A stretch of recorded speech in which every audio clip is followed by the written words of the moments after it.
Remember, Barmby was injured on Super Sunday a week ago against Southampton. So Spurs will line up like this. This is what the Spurs lineup looks like. And it's the team, in fact, that started against Southampton a week ago. Barmby back at number 8. Remember, he scored there. Wimbledon will also have to watch out for Teddy Sheringham. Andy Gray goes back to being substitute. He played against Everton in midweek. On to Wimbledon now.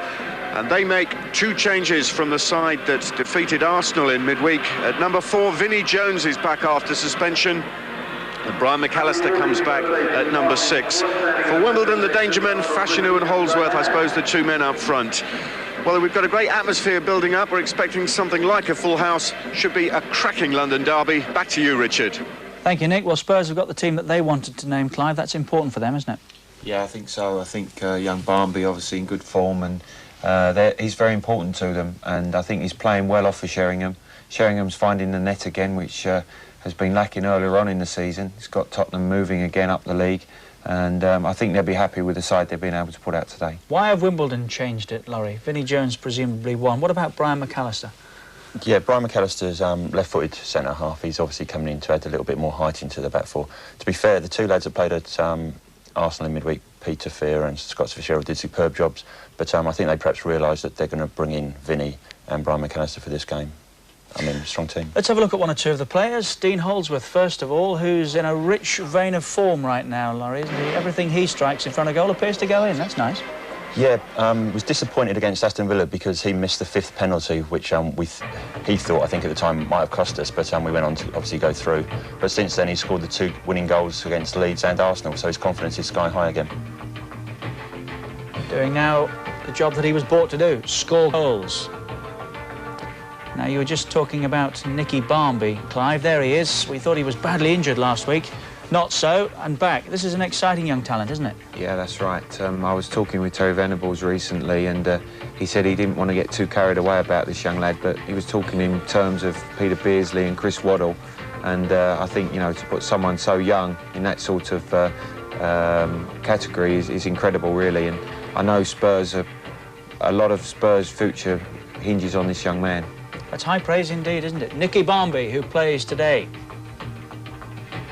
He actually came on in the live game, I think, earlier in the season for Spurs and really G'd them up.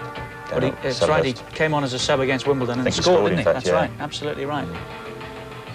Teddy Sheringham there, Clive, is, again, like Dean Holdsworth now. He's found his touch again in front of goal, hasn't he? Yeah, it's like many strikers. He had a lean spell. He needed that 1 goal, and the 1 goal led to 4 or 5, and that's exactly what he's done in the last few games. And he's not only been scoring ones, he's been scoring braces, which has been good for the club. And you know, I'm sure, knowing Teddy, he will be delighted with that. It's exactly what he needed. It's taken a lot of pressure off him, and he'll feel happy with himself and confident of scoring. Vinnie Jones. Has everything been said about Vinnie Jones, or is there more yet to come, Laurie? Everybody's got their opinion of Vinnie. I mean, to be fair, he is an honest, hard-working midfield player, and important to have him in the middle of the side there with Robbie Earle. I mean, a good, strong combination. It'll be interesting in the midfield battle today, I think. He'll be relishing this one, won't he? He'll love it, Vinnie. A lot's been said in the papers this week by certain people, and he's come out and had his say, but now talking's got to be done on the field, and I think, you know, he'll be doing it this afternoon. I played with Vinnie at Chelsea, and he's good to have in your side. Don't worry about that, whether people think he's a good player or not. Great interviews, hasn't he? Incredible, incredible. His attitude to the game is phenomenal, it really is. One of his big buddies is Gazza, of course, who's been on the phone to wish Tottenham all the very best for this one. There's your cousin, Paul Allen. Yes, that's right. I think Paul's done a tremendous job for Tottenham. You know, I'm not just saying it because he's one of the family, but I think at times he's very underrated, and he's one of those players that I think is penciled in first on the team sheet every week. He made many goals for Lineker last year. He made many for myself when I played there, and I think at times he's overlooked as the contribution that he makes to the team. Vastly underrated, I think. Other players that play against them realise that he's one of their top players. OK, Spurs and Wimbledon live on Sky Sports. It's our FA Cup 5th round tie coming up from White Hart Lane. 11:30 kick-off. Next, we'll be looking at the story so far.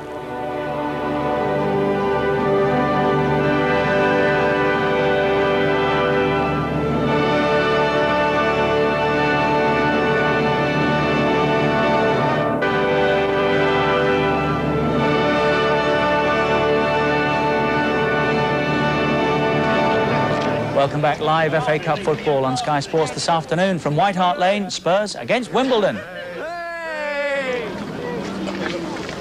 Not too far around the M25 if you're a Wimbledon supporter. Am I on? Yep, you're on.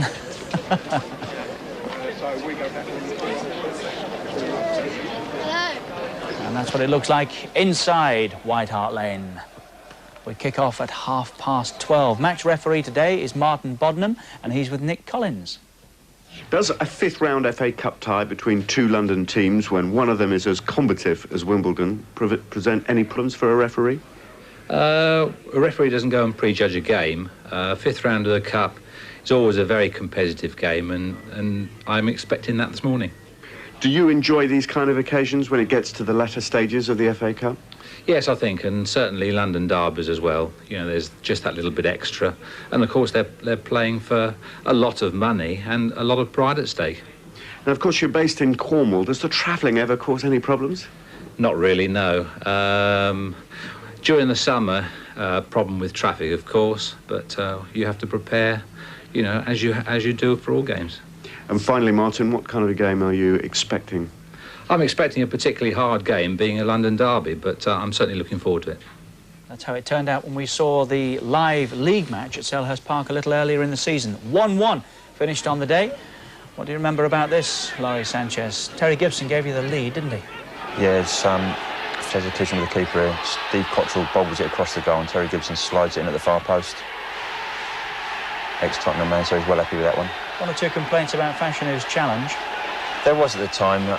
I mean, centre-forwards have got to go for the ball. I mean, the ball was there to be had. Unfortunately, the goalkeeper's hurt himself there. I think he had to go off, didn't he, at the time? Big Eric comes on. I think he's still in the team, isn't he? Be playing today. It was a tough encounter, wasn't it? There was a deal of bad feeling. Barnby here. He came on in the second half and he really livened Tottenham up. And that's a great cross from Sheringham, I think it was, is it? And a great header. Yeah, and if you had the better of the first, which you did, they certainly did the second half. They proved they can dig in and yeah, as I say, the difference was they brought Barnby on and he livened up the forwards tremendously. And as I say, he scored a great goal at the end there. Well, this is the FA Cup story of these two teams so far. And number 60, BS Rugby or Marlow. Number 39. That's Tottenham Hotspur. For the best part, it's just going to be a blowout. I can't see it really developing any other way. As it turned out, Spurs hosted Marlow's big day out at the start of their FA Cup campaign. There was only going to be one outcome. Spurs coasted. Vinnie Samway scoring twice. So too did young Nicky Barmby.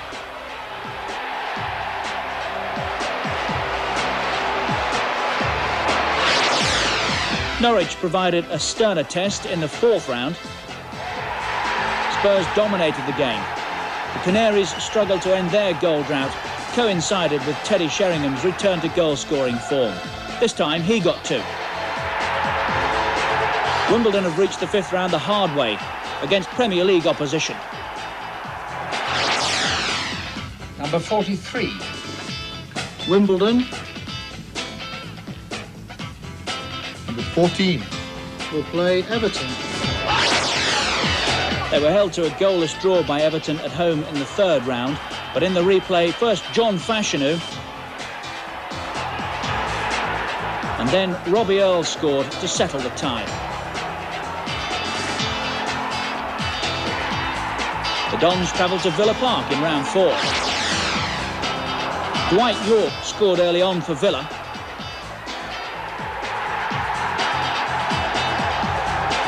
But Wimbledon fought back, and Elkins, with a little help from Nigel Spink, cracked the equaliser. So it was back to Selhurst Park. 120 minutes of goalless action led to penalties, and then it was sudden death. Roger Joseph scored for the Dons, which meant that Kevin Richardson had to reply for Aston Villa. He thumped his shot over. Wimbledon were through to meet Spurs in the fifth round. Sam Hammam's delight with his team's recent form was fairly obvious. There was a cuddle for almost everybody. But there'll be no love lost on this St Valentine's Day between two of the Premier League's toughest characters. 12:30 it kicks off, so we're close. Spurs against Wimbledon live here on Sky Sports. We've been out and about outside the ground, and this is what they're saying. The match, I think Spurs will win. I think Dean Holtz will get a hat-trick, and Spurs will get it be 4-3. Dean Holtz will score 3 goals, and Spurs will get 4. I think if we blitz them and get an early goal in, it should be Tottenham's game. I'll let them 2-0. Yeah, I think Spurs will win 2-0 because I think defensive-wise they're too good to let Wimbledon get a goal. And I think really today one of the most important things is it all depends on a good referee, because he's got to watch some of the players. It's going to be a hard game, everybody knows that, and I think they're expecting it. But if they can keep them under control referee-wise, I think Spurs will win it easy. I'd like to see Ted get more than 2 for a change. Yeah, I agree with that. I reckon he should get more than 2, but I reckon it'll be 2-0. Who would you like them to join the next round? Anyone but Arsenal. Well, I've got to be a Don supporter, so I've got to say the Dons are going to come through for this round, definitely. In their present form, there's no 2 ways about it. I think they're going to come through on this one. They consolidate, and they might just have a draw, in which case, if it goes back to Selhurst Park, I think they'll win. I think there might be a draw. When we go back to Selhurst Park and take the victory like we've done every round so far, we've gone and drawn and we've won. And hopefully we get a good time the next round. I think we're going to lose today, because we're just doing too well recently. Oh, well, a draw for most Don supporters, and I think that was a Spurs fan we spoke to last who thinks his team will lose today. We'll find out very shortly. Our live FA Cup 5th round tie comes from White Hart Lane. It's Tottenham Hotspur against Wimbledon, kicking off at 12:30. All the action comes next.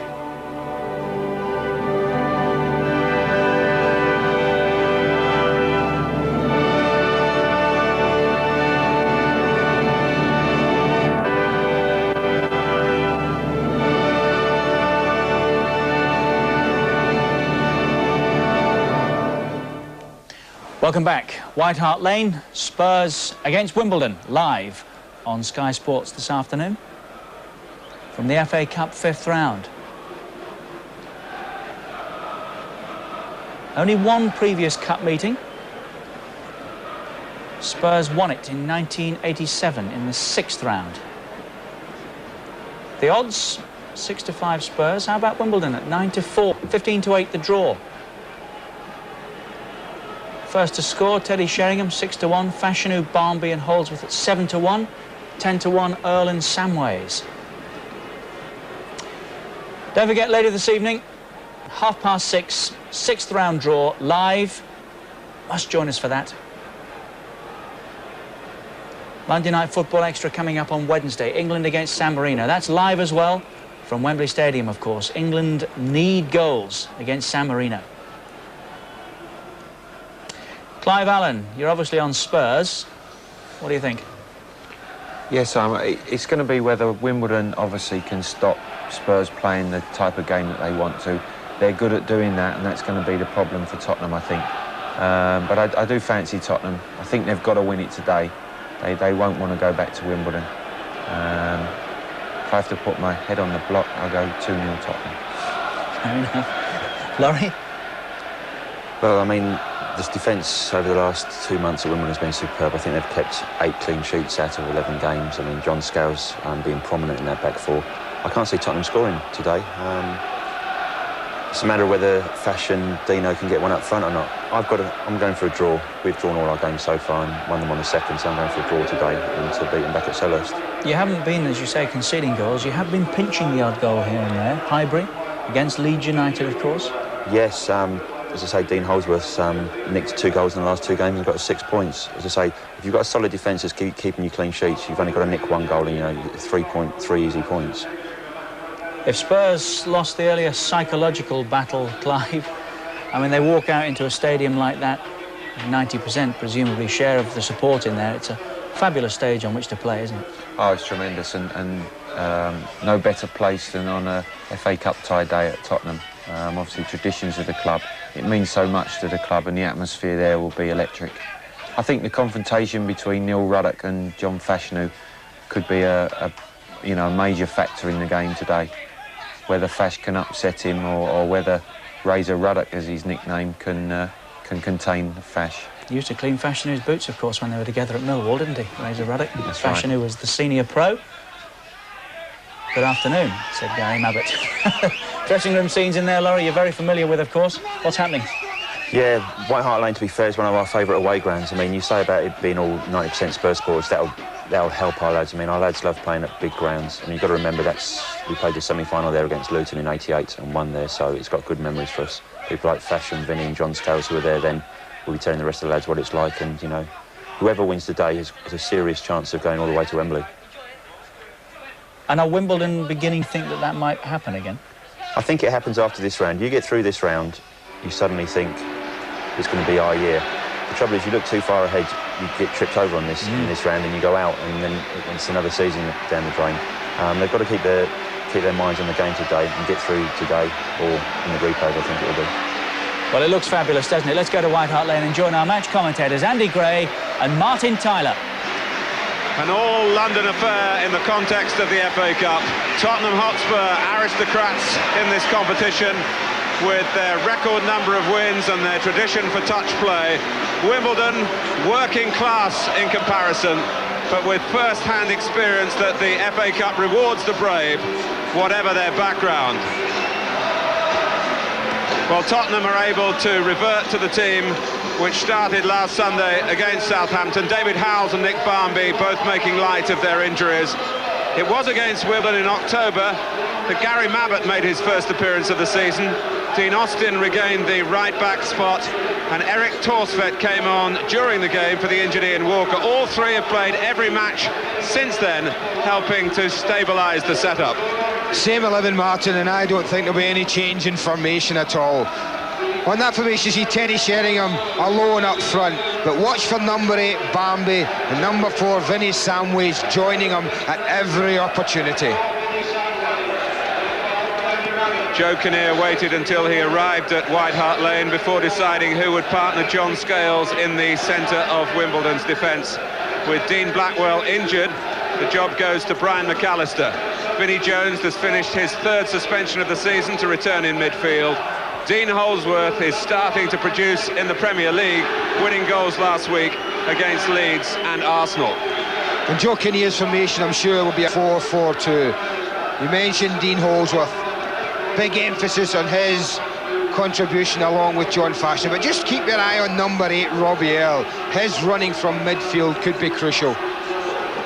And if you're looking for a clash today, and how about this one? Teddy Sheringham there, 6 goals in his last 5 games for Spurs. If Wimbledon are going to succeed today, then a man regarded as probably one of the best uncapped centre-halves in the country, John Scales.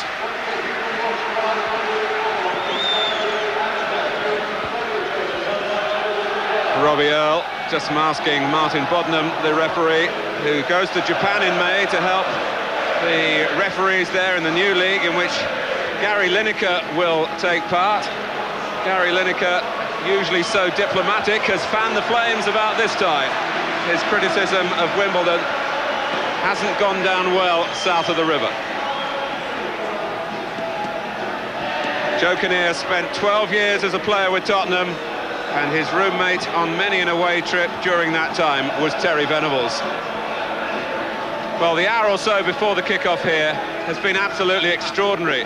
Spurs trying to invoke this ground rule, no music in the dressing room, and really trying to steal a march on Wimbledon to interrupt their preparation. I have to say that Wimbledon won that battle hands down.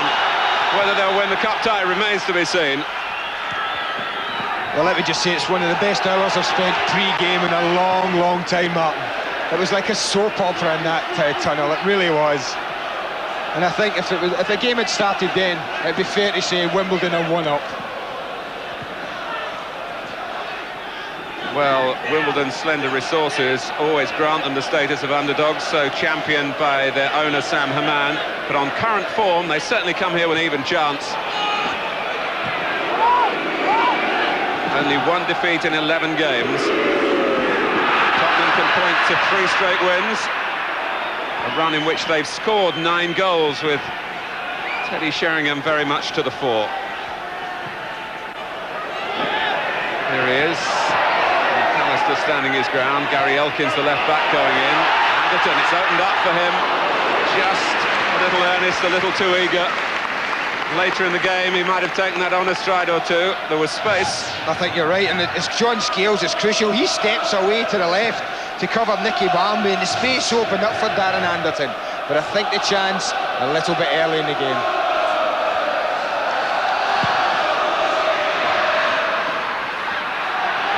Fashanu. Headed on by Jones. Neil Ruddock, who first played for Tottenham in the senior side against Wimbledon in that only previous FA Cup meeting between the two clubs back in 1987. He came on as a substitute there at Plough Lane. Tottenham winners by 2 goals to 0 in the days of Hoddle and Waddle. It's come off Roger Joseph, who's trying to prevent a corner here against Justin Edinburgh. As Joseph tracked back then, Paul Allen dropped to the ground.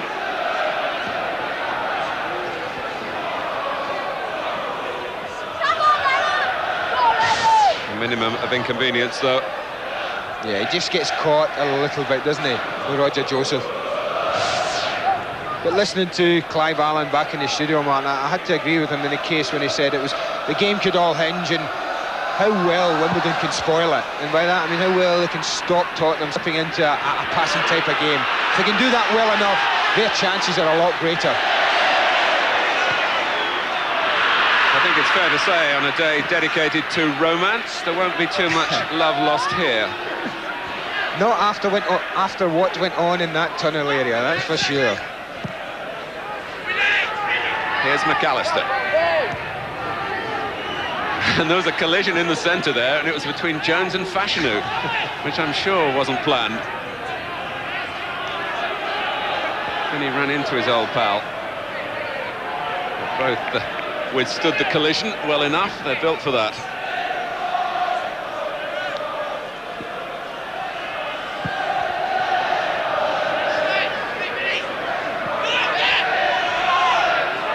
Allen tucking in from the left. Seven is Howell, Samways.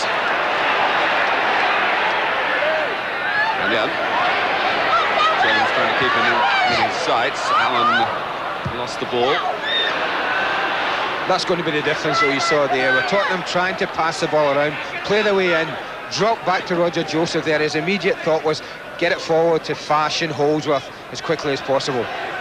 I think it's fair to point out, Andy, that it's more than just kick and chase. It's a defined way of playing for Wimbledon into areas. They scrap for the knockdowns. They play the percentages. But they're having to defend here. Edinburgh trying the early cross.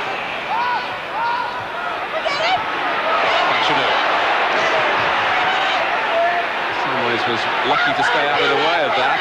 Jones trying to slide it through to where Neil Ardley had made a run through the middle.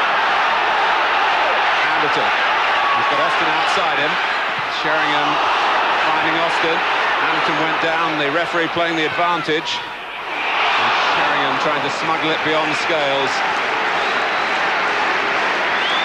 It's a good sweeping move though from Tottenham, wasn't it? Gary Mabbutt, who started it, actually kept his run going and ended up in a real goal-scoring position there. You see him right in the middle of your picture, the skipper making his way back now. Jones. A terrific pass with the outside of the right foot. Ardley, no one at the far post. Fashanu had come to the near side. Ardley had either not seen him or not put the ball exactly where he was aiming for. I'm sure he was trying to dink it to that far side there. But both Holdsworth and Fashanu had gone to the same area. One of Wimbledon's weapons in attack, the long throw from Jones. I'm just going to say, there's no danger where this is going to end up, this throw, is there? Jones plants it back in again. Once more Tottenham having to defend the second ball and defending it well enough.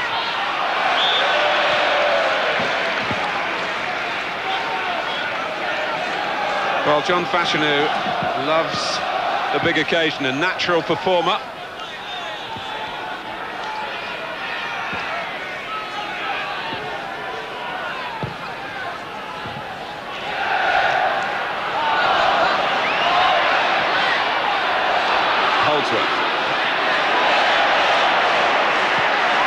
claiming that it went out off the Wimbledon player. I think he was absolutely right as well. Dean Holdsworth was the last touch on it.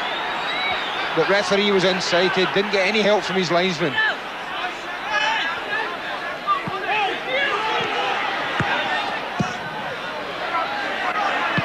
And certainly where the heart was in the fifth round ties yesterday. And Wimbledon noting that and thinking, well, surely all 8 games can't end in home wins. Maybe they'll be the lucky ones to triumph on their travels. Not that it's been a particularly long journey, although the team did stay away last night at a hotel in Watford. Sheringham. Followed a long way by Scales and fouled by him.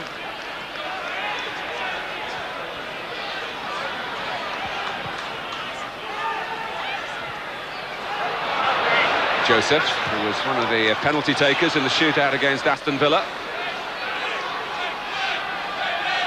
Not quite tuned into his skipper though at the moment, Roger Joseph. Looked for him a couple of times and just screwing the ball wide and out of play.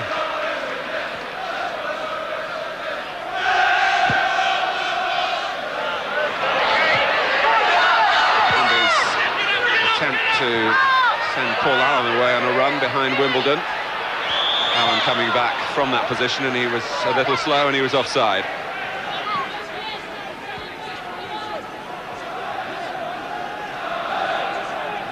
Where Robbie Earl's got to be very careful for Wimbledon today, Martin, is in that midfield area when you've got Vinnie Samways, Nicky Bambi, and even David Hills at times who will want to get forward. He's got to remember and maybe just try and restrict his forward running himself for the cause of his team today.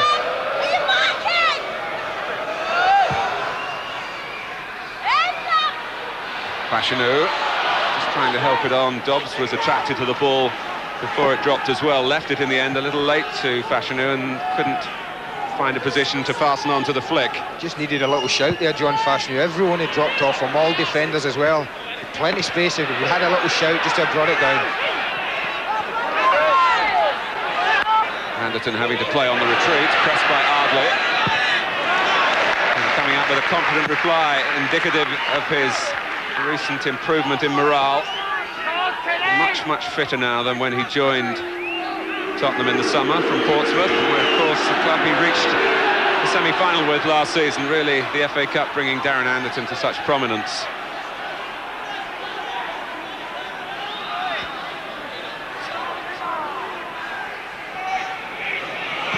Over Fashanu, over Ruddock. The Wimbledon supporters behind that goal, suggesting that there might have been a shove with their cries then.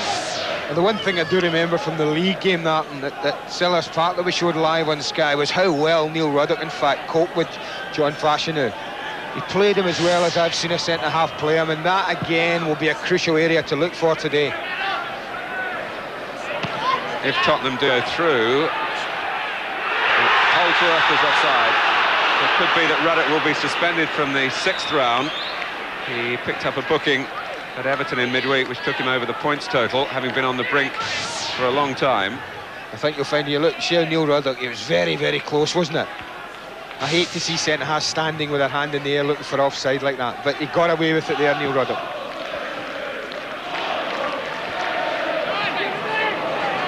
McAllister. Ardley couldn't rein it in. Austin, Ardley's tackle. That little pass for Fashanu.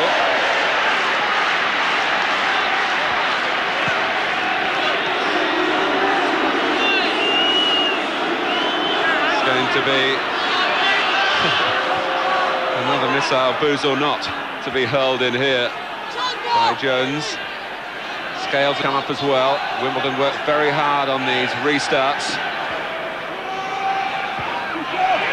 And here comes Joseph. Well, the shot rather in keeping with some of his early passing. Yeah, he was a little bit unlucky in that he met the ball probably at his highest point there and just hadn't timed his run properly, and it was difficult to control.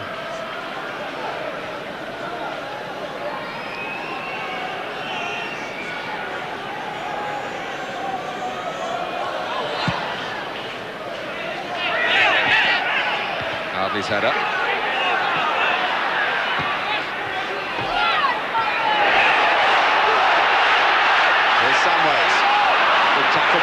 McAllister. But Allen was quickly on the scene. Sheringham.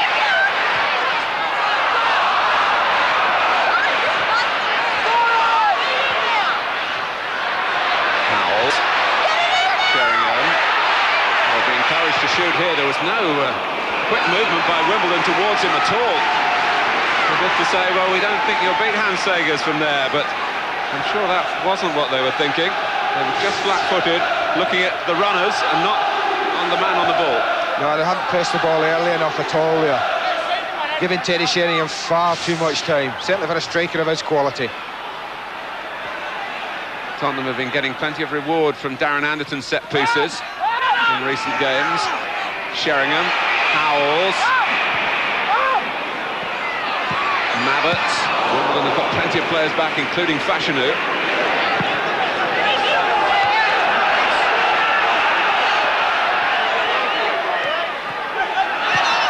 Samways.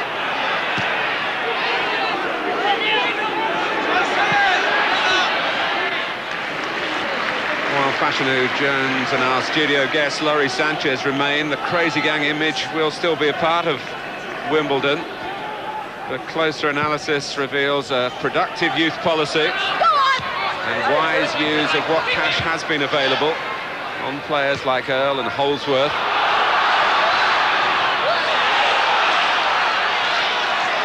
It's fair to say they haven't stayed in the top division simply by chance and good luck. No, you need a little bit more than that. I think we all realise that.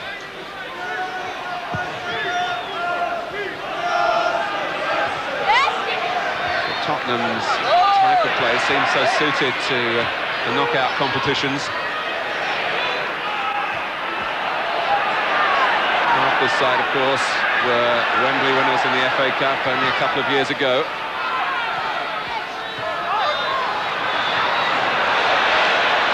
Jones has the FA Cup tattooed on a leg as a memento of Wimbledon's triumph in 1988.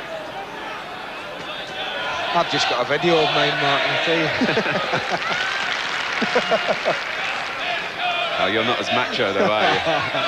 I'm just frightened the needles, I think that's what it is. Tidied up by McAllister, but Tottenham get a throw.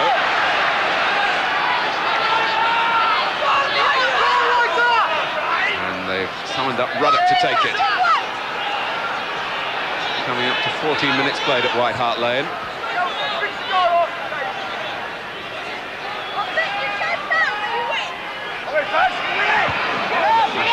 Defends. Jones plays his part, but not very effectively. Across from Ruddock. Elkins trying to run away, stopped by Barmby's tackle. Ruddock still wide on the left where he'd taken that long throw. Allen probing away. The scorer of Goodison on Wednesday.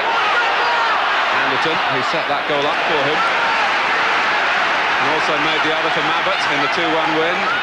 With a straightforward corner. But this is not a corner, it's a throw, and it requires the strong arms of Ruddock. It'll be like a corner, though, won't it? But I'd bypass John Fashanu here, who's marking Teddy Sheringham. They've got Gary Mabbott at the edge of the box. I'd be more inclined to sling it there. I fancy my chances with him. Maybe that's what they were trying to do. Samways didn't come off the Tottenham straight away. Scales slapped it out. Here's Ardley. Cyril Dobbs through the middle at the moment, who started his career as a striker, used now on the right of midfield. Ruddock. Plenty of height, plenty of distance. Tottenham really don't want to, one would think, get sucked into playing the game the Wimbledon way. They have their own beliefs. The fans expect passing. Anderton took a while setting himself for the shot, and the moment was lost. I think the one thing we have to emphasise in recent weeks just how difficult this Wimbledon side have been to score against. The last 4 games, 4 clean sheets, and they don't get that by luck. You get that by good defending and organisation and working hard for each other. And that's what I expect to see everyone in a blue shirt do today.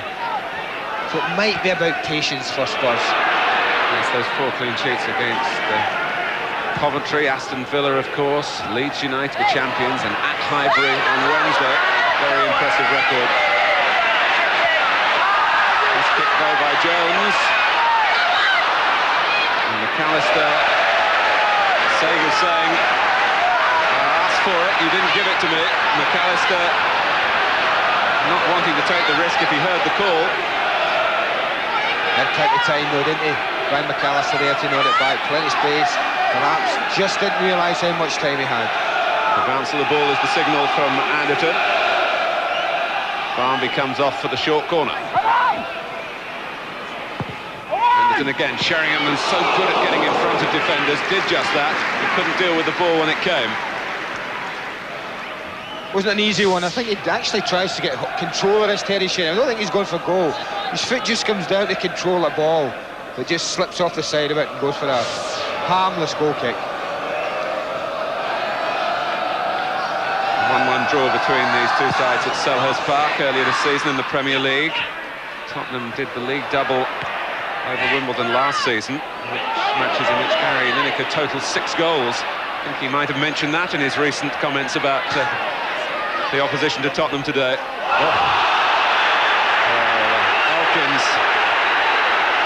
was obviously late and actually hurt himself, as well as Anderton. Well, the crowd seemed quite incensed. It was a clumsy tackle for me more than a real cynical. When he flies in there, you can see the taste of the ball's just beating him as Anderton slid it off the side of his foot. And it's clumsy more than anything. Diplomatic injury for Elkins, do you think? It might well be, but I think with the force that they collided, the two guards, it wouldn't surprise me if he winded himself in the clash.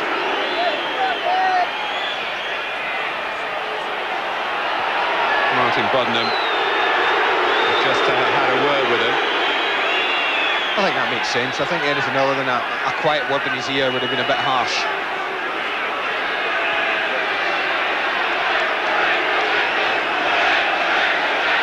What is absolutely sure is that it's a free kick to Tottenham. Anderton.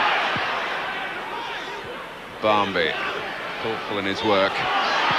And again, there's Fashanu, playing well at the back for Wimbledon. Scales. Samways. Barmby with the cross. Scales' header is flown straight to Anderton, who can try and deliver with some precision here. Ruddock, marked by Fashanu. I think you've seen over the last few seconds what Wimbledon put in defensively and why they've not conceded a goal in the last 4 games.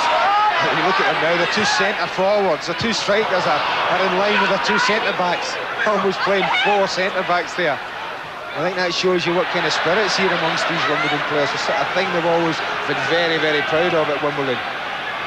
The spirit generated and how hard they work for each other.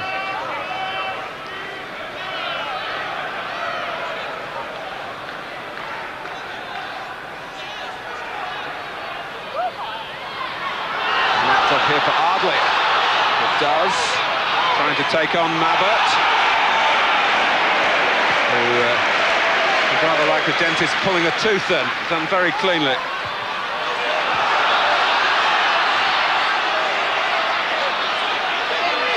But here come Wimbledon again with Dobbs. It's a dive, says Martin Bodnam, with a gesture to tell us all what his opinion was. Joseph. Knocked out by Ruddock, laid off well by Sheringham. Earl gets a foot in. And a little back heel as well. And it breaks behind Joseph to Allen. Earl playing it right back at the moment. And doing it well.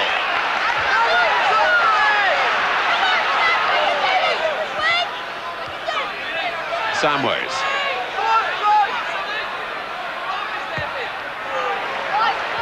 Barmby. Tottenham, of course, attacking the end in which they scored 4 goals in just under 5 minutes last Sunday at the expense of Southampton. A hard push to see that today, won't you? Well, you never know. Who'd have thought it last week? And Tottenham were slow to get going, and Southampton were leading.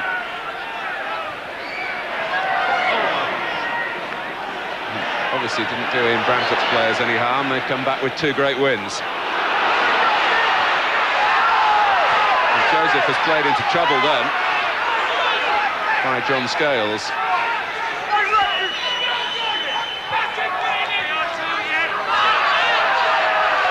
That's actually looked like an area where Spurs just might get some joy with Paul Allen not playing as a wide player but tucked in a little bit on the left-hand side.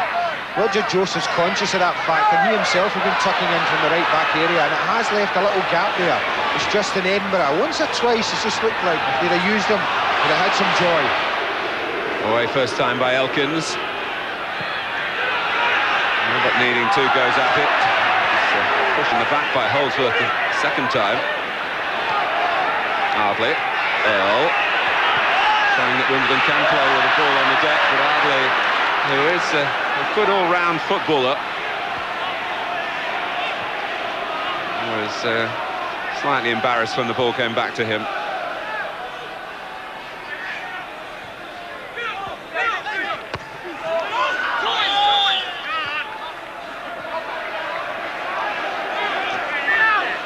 So Arsenal are through, Blackburn are through, Ipswich, Manchester City, Sheffield Wednesday, just Derby from outside the Premier League. Whatever happens today, 7 Premier League teams in the last 8 at the FA Cup, that's for sure, which might be an answer to some of those who've criticised the standard in the top division this season.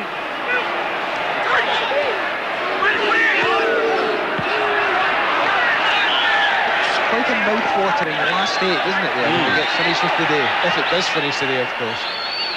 When you think you could possibly get Tottenham against Arsenal, possibly Manchester United against Manchester City. The draw, remember, you will see live on Sky Sports. It's tonight, 6:30. And England's quest for goals against San Marino. Holdsworth looking for a goal here, and there might be one on for Wimbledon. And Ruddock knocks it out after some confusion there for Tottenham. And Dean Holdsworth, who's been very dangerous in recent games, looking to put on his party piece here. Great defending though from Gary Mabbott, wasn't it? Had to be so precise with his tackle. Made it look so easy. Oh, Scales, will it come for McAllister? It does, it's a good try. That was a cracking strike from Brian McAllister. I mean, obviously, Eric Torsvett's seen this coming all the way because he doesn't really move for it, but watch the power he gets behind it. Comes to him very, very quickly. And that's a lot closer than we think, isn't it? Well, this might not be by the particularly arranged route, but let's remember that the winning goals against Arsenal and against Leeds in the last 2 Wimbledon games have come from right-wing corners taken by Neil Ardley.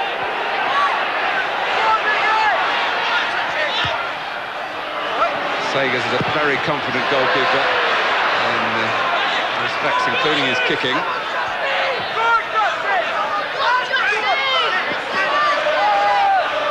Been here so long, it's hard to remember that he's a Dutchman.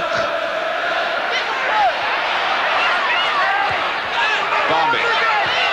Tottenham trying here with plenty of numbers available to pass their way through Wimbledon. You look again there, who was one of the deepest players in the Wimbledon defence? It was John Fashanu. He's allowing Ruddock to rampage forward. It could drop Barmby's way, it does. Howe's going in! Darren Anderton takes the salute. Nicky Barmby headed it across and 2 Tottenham players attacked the ball. It had ended up in Sagers' net. Well, one of the smallest men in the pitch. You mentioned it. Fashanu and Holdsworth gone back, allow Ruddock to steam forward. Gets a deflection here, but just watch the way that Anderton and Howells attack the ball. Absolutely crucial there that they committed themselves. And you can see from the joy in Darren Anderton's face. It's his left foot that gets a vital touch on it. It's a good knockback, but it's the attacking of the ball there that's the most crucial aspect of the goal. And how well it's going for Anderton. Barmby's header, and Anderton just beating Howells for the final touch.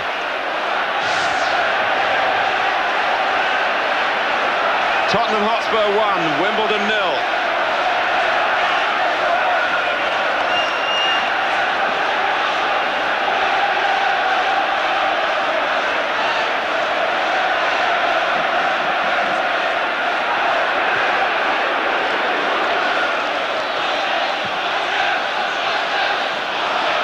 Well, his slow start to his time with Spurs, forgotten now.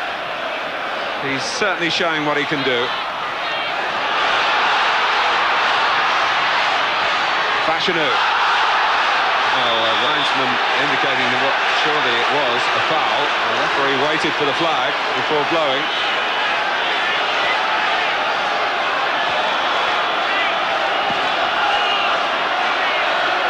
These situations always present a danger when Wimbledon have a free kick in this part of the park.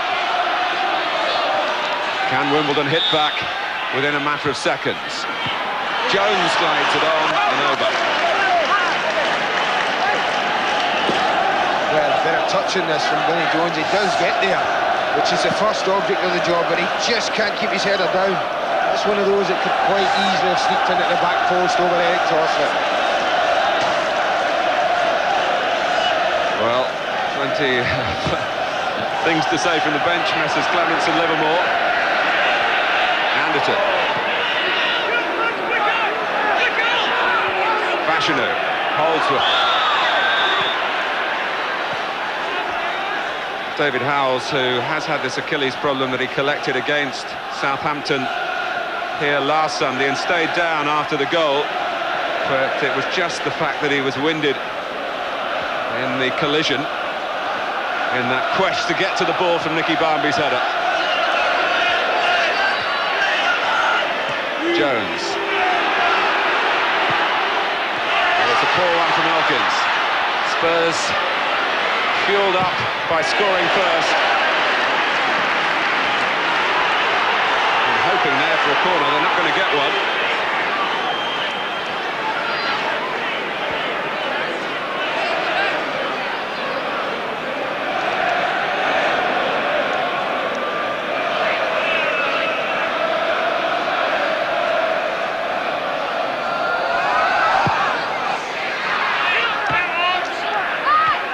Fashanu's header, Earl going in, bravely done by Howells. And Ardley, Howells there again with the bicycle kick, McAllister. And a push on Fashanu by Mabbott. But the Spurs players complaining that the flag was already up. I think they're right. I mean, the first offence is the offside because it came from the ball played up to John Fashanu. The second offence is the free kick against Fashanu. So really offside should be the proper decision. Elkins takes. McAllister, encouraged by his earlier effort. That one wasn't quite so good. See how quickly Spurs pushed out there in that instance. As soon as it was headed clear to a man, just watch them here as the ball's played in. They get half a header. It's not a great header from David Hill, but just watch them go now. They're all on the way out the box looking for offside.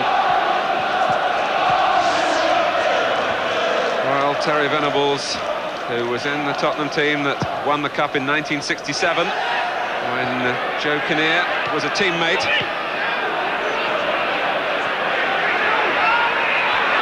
Fashanu thought about the shot once and twice. Edinburgh clears. It's over Scales. Barmby.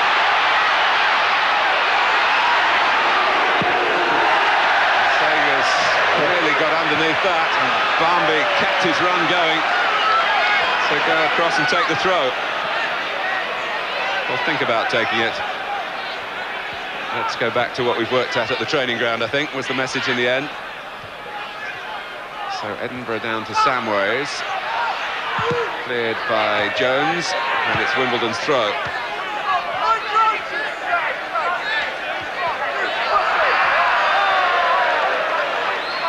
Wimbledon Wimbledon, who have knocked out Everton and Aston Villa on both occasions, needing a replay.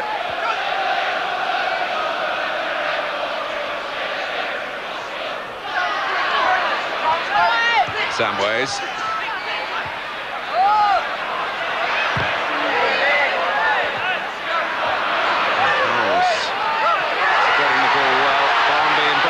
This is Samways, Anderton coming in, looking for another, bounced off Sagers' body, a long way too. Howells again. Here's Edinburgh. And at the moment, Wimbledon not able to stop Tottenham putting their passing movements together. No, they're well in control of the game, and this really good run here from Samways. You talk about them running from midfield. He gets behind John Scales here, but it's good goalkeeping. But here's Earl, almost getting the drop on Howells. And had that run just a little more kindly for Wimbledon, he'd have been face to face with Torsvedt. Allen.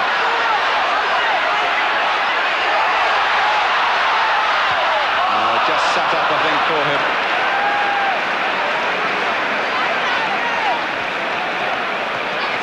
Scored 3 goals this season, 2 of them against Everton, home and away. Not sure what they've done to upset him to deserve that. It's often a thing managers look at to see who's likely to score, and they feel a bit aggrieved if somebody who's a 1 or 2 man, 2 goals a season man decides a game.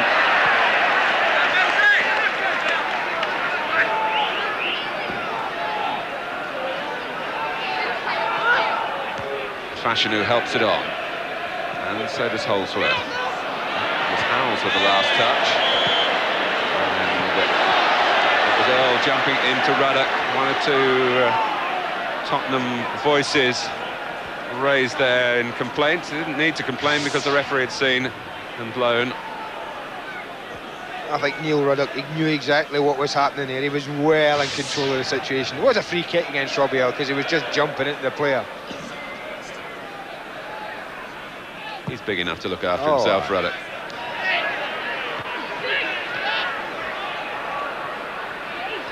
Holdsworth. Ruddock again. Over McAllister. Hawkins just got there. Anderton winning that particular duel so far in the game.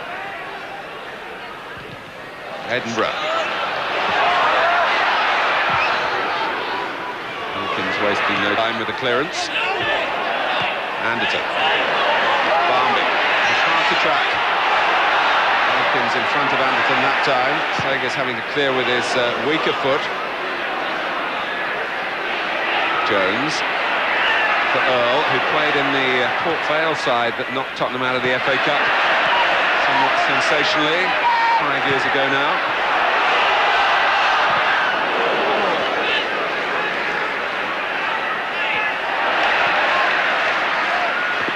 Barmby, very spry to keep that in. But here's Earl. Austin twice doing well. Elkins with another foul on Anderton, and he's tried the referee's patience too far. Well, it was always going to be the case for me that if Gary Elkins committed another foul that was half serious, they would have to be cautioned for it. He just launches himself into Dean Austin there, and no surprise to see the notebook come out.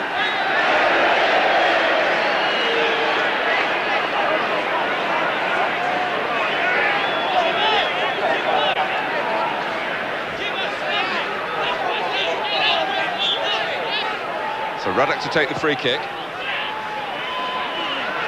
10 minutes left in the first half.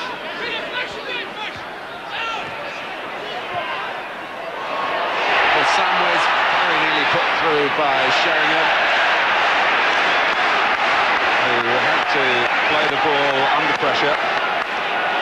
Tottenham have a corner that they've already taken.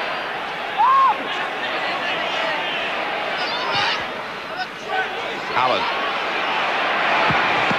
Oh, and it's deflected, and Sagers has done very well to get down to that.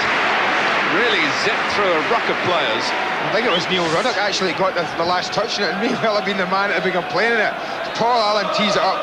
It's actually John Fashanu. It does come off the big man. He wouldn't have been too happy, the skipper, to have seen that one nestle behind his goalkeeper. That's one he wouldn't have been celebrating. Spurs are controlling it now, though, for me at the moment, Mark. They've looked very dangerous when they've had the ball. Difficulty for the back four of Wimbledon is they're varying the people who go and support Teddy Sheringham. Sometimes little Nicky Barmby's the one, sometimes Vinnie Samway, even David Hurls, as we saw from the goal, is getting in there, and that does make it difficult at the back to know who to be looking for. So they're varying it very, very well, the support play towards Teddy Sheringham.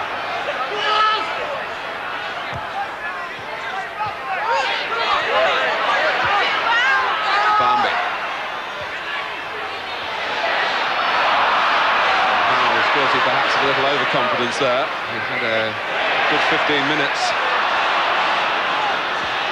This is Ardley.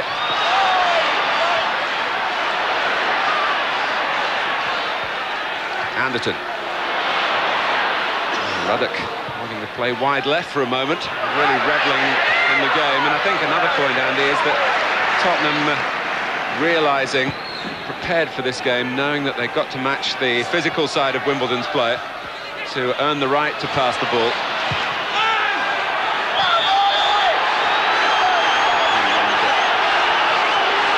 There's an injury here involving a late challenge on Edinburgh by Holdsworth. An old-fashioned look at Dean Holdsworth by the Tottenham left back.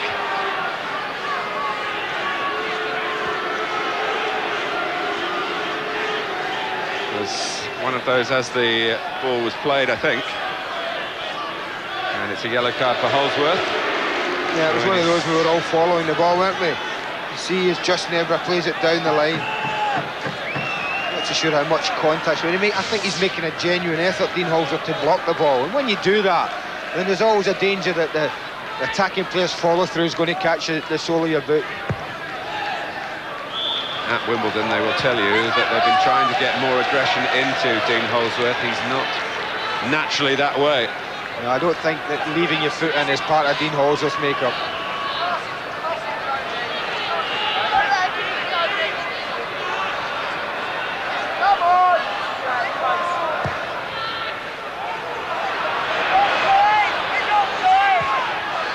Played by Howells.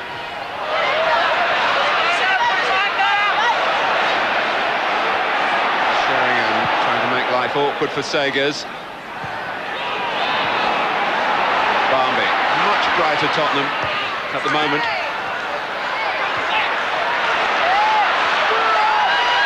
Howells for Allen, for Barmby, trying to steer it rather than blast it past Sagers.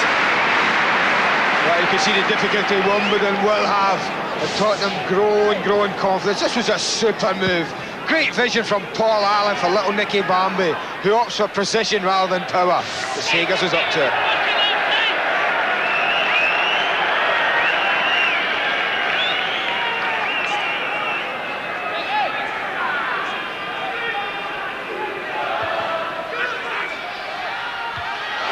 Ruddock taking a ride there. Sheringham. Anderton had started wide, cut in field, then had to move out into the space where the ball was played to. Picked off by McAllister, though, for Wimbledon. Jones, Fashanu and Ruddock. It's a battle that's being won by Neil Ruddock at the moment. Oh, from McAllister. Another booking coming up here, Martin.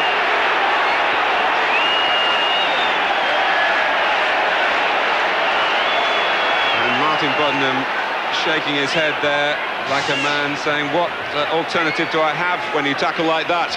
And the answer is very little alternative other than to produce the yellow card.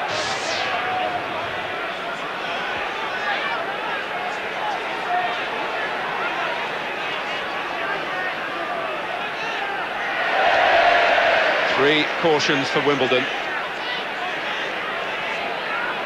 And when they wonder why they're not universally loved because of their underdog status, you're getting something of the answer here.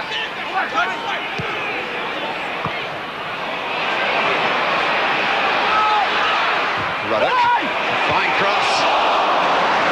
It was normally Anderton crossing, and Ruddock attacking the ball in the centre. The role reversal there, and it very nearly paid off for Tottenham.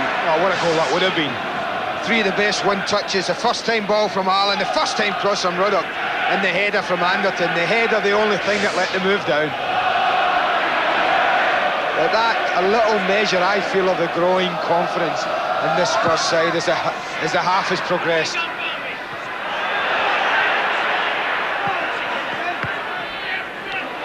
But it would be foolish for them to think that the job is over yet, not by any means. It's very unwise to write off Wimbledon. And many have done so in the past at their peril. But they've been on the receiving end in the first half from Tottenham, and in the case of Gary Elkins and a couple of his teammates from the referee as well.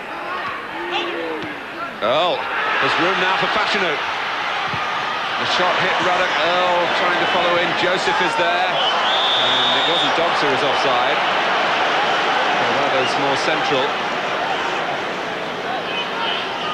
But that, the first little warning, wasn't it, from John Fashanu, about 1-0 up, it's never secured. Again, they help it on, that's what they look for to do. Fashanu's in behind Mabit, but Ruddock again was up to the task.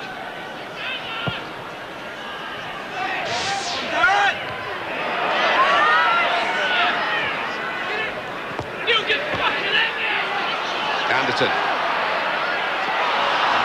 Again, Elkins in difficulties, no foul that time.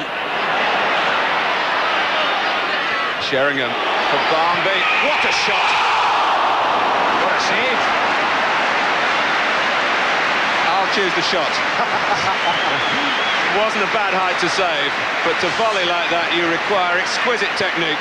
Mark, they combine great, don't they? Little Nicky Barnby, what a lovely through ball from Sheringham. And that volley could not have been hit any better. Just watch this. Play, move, keep your eye on the ball. What a good save from Sagers. Corner to Tottenham. Sheringham! 2-0. Thoroughly deserved by Tottenham here. They've been fired up for this London derby in the 5th round of the FA Cup. Well, it's been on the cards, hasn't it, this goal?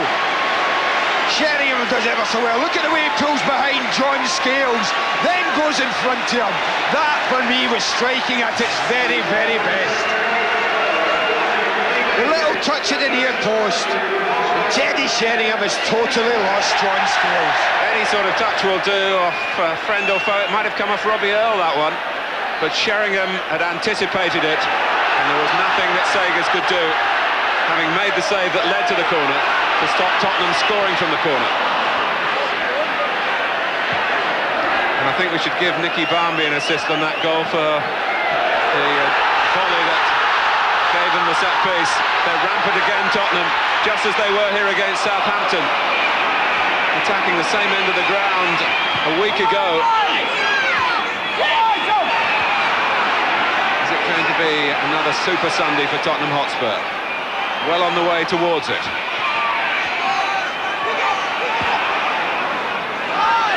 Sheringham's 7th goal in 5.5 matches.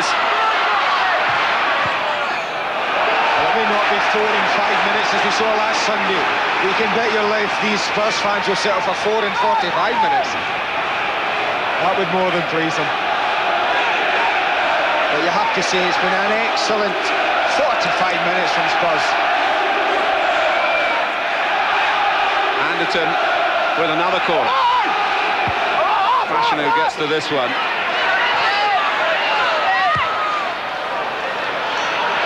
Allen.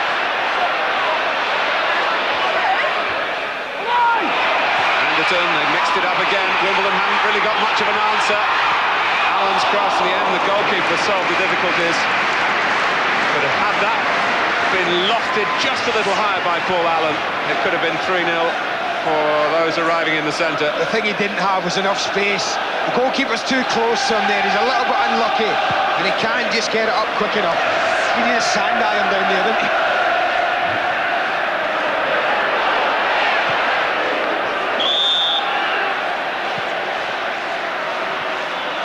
Well, to put this in proper perspective, let me remind you that Wimbledon haven't conceded a solitary goal in their last 4 matches, and Tottenham have outwitted them twice here in 45 minutes.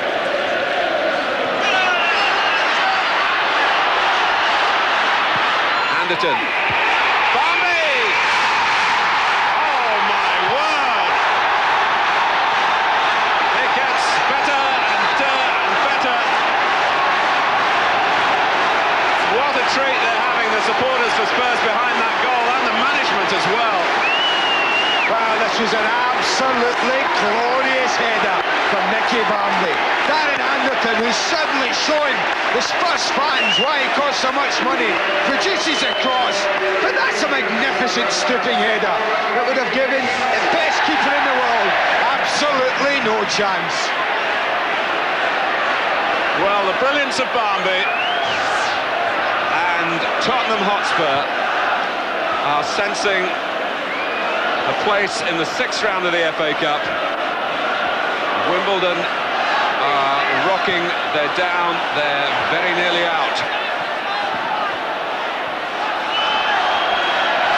Darren Anderton involved in all the goals.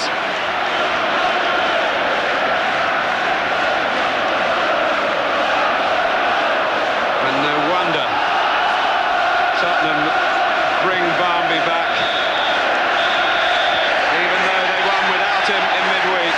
Darren Anderton got the first from Barmby, and then took the corner from which Teddy Sheringham supplied the second, and then Barmby wrapped it all up in the first half for Tottenham with a wonderful header. 3-0 to Tottenham at half-time. We'll take a break.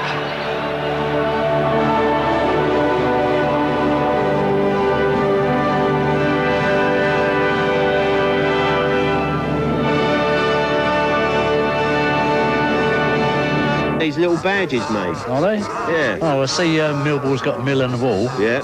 And Portsmouth's got Port in the mouth. Yeah. I don't know what Arsenal's going to have.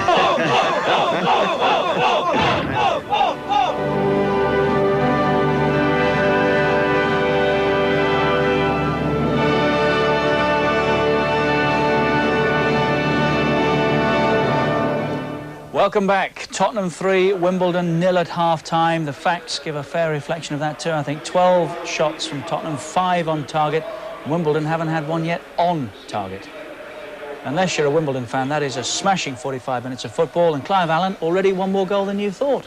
Yes, I think towards the end of the first half, Tottenham were running right there. It could have been a few more, but I think since they've got the ball down and started passing after the initial 10 minutes, they've really played some good football. Laurie Sanchez is with us because he's suspended today. Would like to be there, Laurie, wouldn't you? What would you be saying if you were?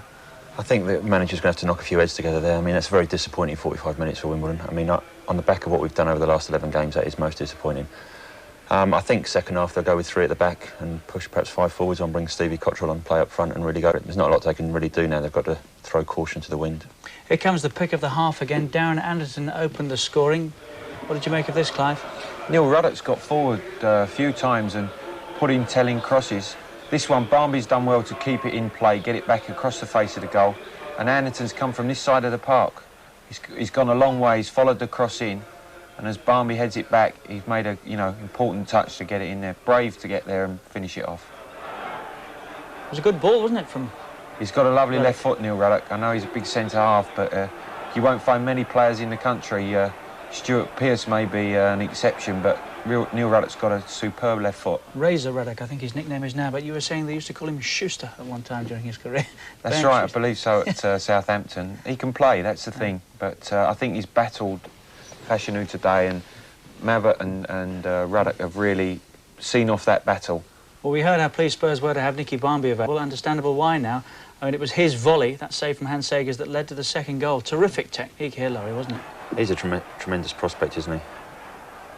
Watches the ball all the way, catches it tremendously. I think Hans just got the slightest of touches there to direct it over. But yeah, he's a good player. As I said, he was the difference down at our place earlier in the season, and he's been the difference today as well. And it was from that corner that Teddy Sheringham scored the second. Were you a little disappointed with the defending here? Always disappointed to give away goals from set plays. I think one of our players gets a touch here. I think it comes off one of our players, and Sheringham does scales. He all ends up there, doesn't he? Goes behind him and ends up in front of him. So I think it's one of our players. Yeah, I think it might be Fash, got a flick there. Sheringham's done well there. Got away from his marker and arrived at the right place at the right time. Yes, there he was. As Andy said, he'd gone back, then came forward, didn't he? And that was 2-0. Pick of the goals, that from Nicky Barmby. Clive, would you say the third? Yeah, I think, again, they've worked the ball wide, they've got it to Anton, he knocks in the cross. And it's a good header. I think he was just concerned about heading the ball well, making a good contact. And obviously it's gone in no better place than the stanchion. Flew in the corner, and you know, his performance in the first half has warranted that goal. Here it comes. Again, Ruddock with that long ball forward. Darren Anderton here, Clive, who's had a hand in all three of them, hasn't he? And how about this for a finish?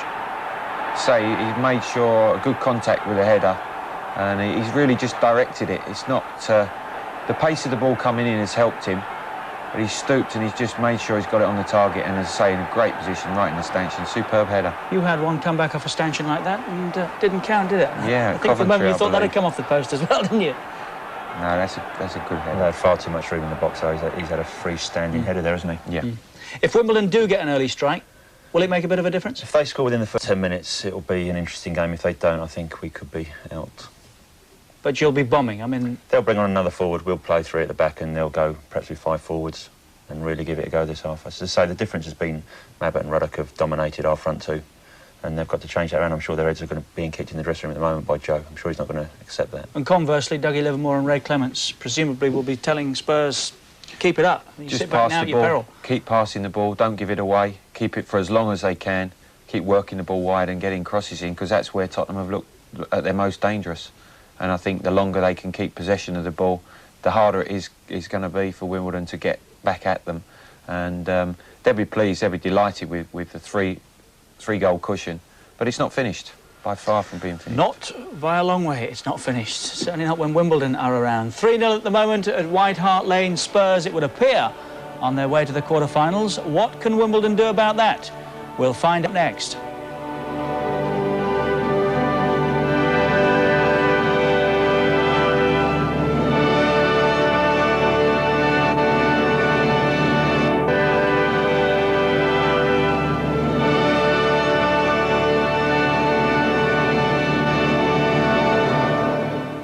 Welcome back. 3-0 to Spurs at half-time. It's turning out to be a very good match, isn't it? 6:30 this evening. We've got the quarter-final draw live. We must come back for that.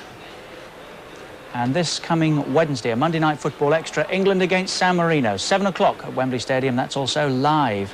News from White Hart Lane, Laurie Sanchez, that Steve Cottrell is on for the second half. They've taken Roger Joseph off. So you were spot on. So how will they play now? I think probably what will happen is Steve Cottrell will play alongside John Fashanu up the middle. Dean Holdsworth probably go wide on the left, and Neil Ardley will probably come into play in midfield with Vinny holding.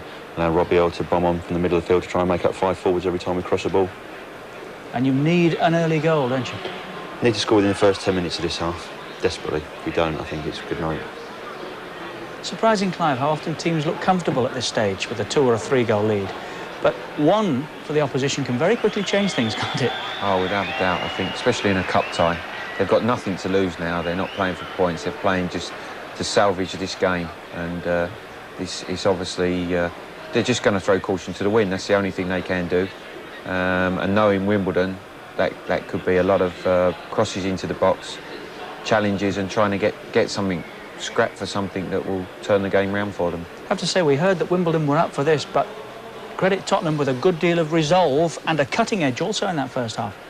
I think so. Again, I have to say that I think Neil Ruddock's been outstanding, but Ruddock and Mabbott have really seen off Fashanu and Holdsworth, and it's really set Tottenham up. I think they've led by their example, and the rest of the team's followed on. And once they've got hold of the ball and passed it, they've looked a very good side. I mean, momentarily, Laurie, you had the better of the early exchanges, didn't you? That drive from McAllister, which crashed into the side netting, and Dean Holdsworth was away on one occasion. But other than that, you haven't really hurt them, have you? No, it's been a very disappointing performance, as I say. Tottenham were obviously more G'd up than we were. Sometimes you start to believe what you read in the papers, and as I say, you do trip over at this particular stage, and I think at the moment we believe too much of our own publicity. So they've got to get down to basics now, get themselves G'd up. I'm sure Joe's really had a go at them in the dressing room. They'll be firing on all cylinders for 45 minutes. To be honest, they've got to play for their pride here today. At 3-0, you are playing for pride. There's a big prize up for grabs, a quarter-final place. Let's rejoin Andy Gray and Martin Tyler. Thank you, Richard. Steve Cotterill, as you rightly said, is on. He's only just back from a torn thigh muscle, but he had a reserve game in midweek. He scored against Bristol City reserves. And now he's hoping to get Wimbledon back into a game in which they really haven't shown us what they are capable of so far. Tottenham will believe they're heading towards a 4th consecutive win. Their goal tally over that period already 12.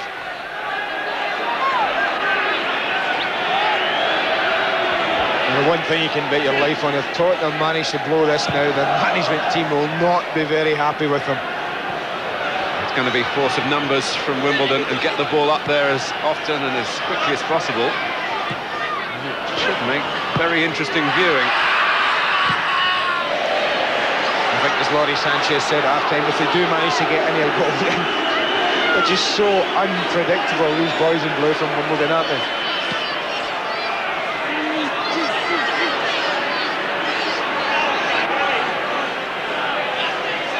Jones to take the throw, of course. Out comes Torsvett, underemployed. There's a lot to do for Gary Elkins here. The only player back, and he's achieved it. Former England Youth International. His 3rd season from Fulham with Wimbledon. I don't think there's any doubt that Wimbledon would want, or will want, to exert some pressure on Spurs, but the important thing for Spurs' point of view is when they've got the ball, they must try and keep it, pass it about, pop it about, keep it away from Wimbledon as much as possible, and that'll make the second half a lot easier for them.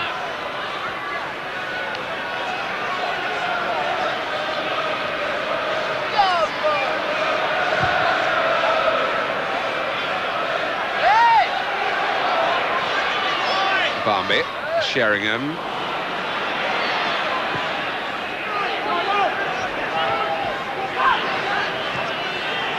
Ardley's been switched to play on the right-hand side.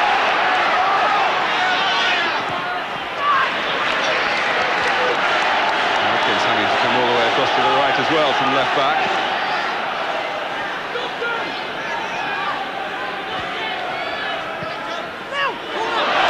And off Scales. Corner. It's another opportunity for Darren Anderton to deliver the ball. He's been doing it splendidly for Spurs in recent games, including this one. They've been scoring from their corners.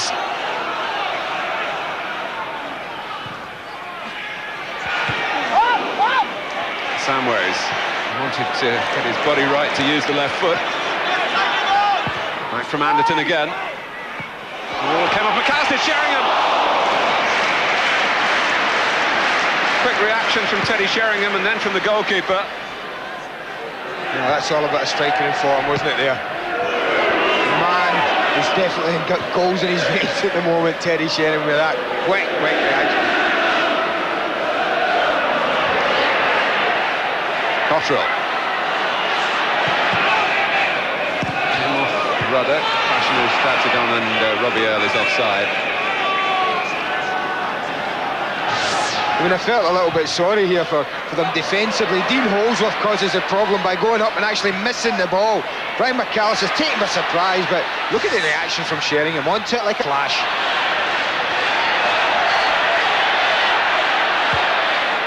Barmby's dummy. Can he reach it from Sheringham? He can. It gives us an opportunity to get a word from our man down by the dugouts there, Nick Collins. Nick. Martin, just wanted to fill you in on the game of cat and mouse that was being played at half-time. Neither side wanting to come out for the start of the second half first, and in the end the referee, Martin Boddenham, had to knock on both doors of the dressing rooms to actually force the teams to come out.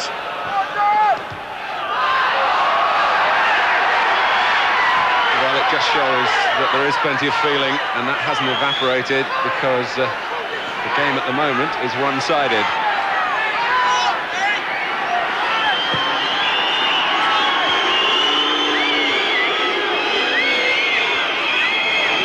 There's an injury for Tottenham at the moment. And Martin Boddenham wondering whether Darren Anderton is actually off the pitch. He isn't, as you can see. Won't be getting a very good view of it from where he is, though, the referee. He obviously assumes he is off the pitch. You can see it's the small of his back that they're messing about with there. So he obviously is taking a knee or probably a knee in the back there. It's going to be very, very painful. On from Scales.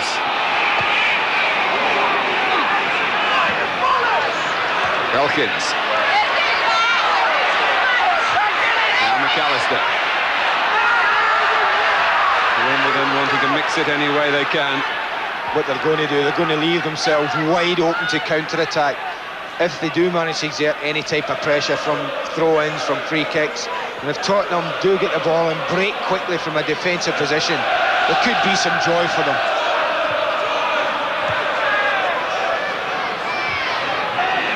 Dobbs.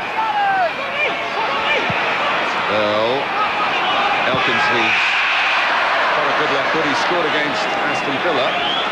Just a thought on Nicky Barmby, Andy. Of course, England are going to claim him to take him to Australia next month, when Tottenham, it seems, will still be in the FA Cup. I don't think we've heard the last of that. No, I don't think so. Certainly when he's playing as well as he's playing, Tottenham will not want to lose someone like that for their FA Cup run. We are, of course, assuming that this game is over with Alan. We shouldn't be. We shouldn't be. Howells with the header.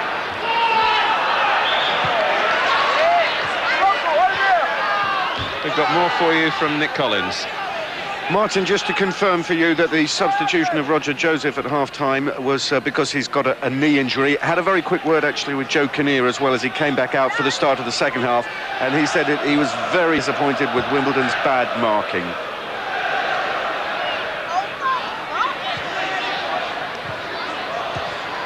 Sheringham with two players going for his pass, and that's why it broke down for Tottenham.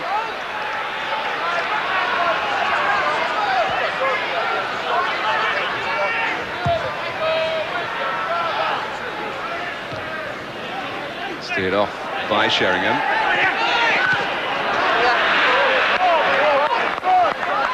He just keeps going at such a regular pace, Paul Allen. His cousin Clive, watching in the studio, must be very proud of him. He certainly doesn't let the family down. Famous footballing dynasty. There's more of them around than Linnigans, aren't there? I was confused enough with Andy and David in that last week. He loves his sport, Paul Allen. He was watching that great innings by Chris Lewis for England on the television a couple of hours before the match started. You wouldn't think he was going to take part in a match of this importance. Hardly. Here's McAllister. The three Wimbledon players booked, along with Gary Elkins and Dean Holdsworth.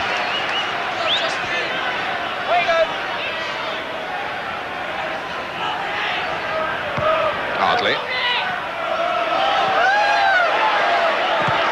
Machinu. Holdsworth. Trying to seek out some support. He couldn't find any. McAllister. It's a clever pass over the top for Dobbs. Now this is the chance for Wimbledon. And Dean Austin cut the ball out before it could do any harm. Oh, it was a great interception from Dean Austin, it really was. But it's a corner. Wimbledon may lack certain refinements, but they don't lack guts.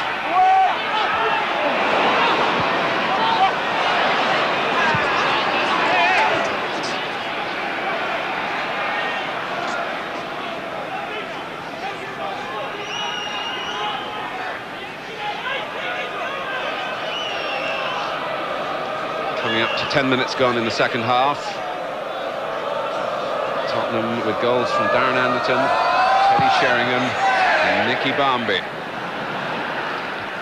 Their supporters already happy because they're above Arsenal in the league now. And they'll be wondering now whether they'll get paired with Arsenal in the quarter-finals of this competition. They'll probably wait for the same as again. Play at Wembley. That would be an interesting question if it was in the semis.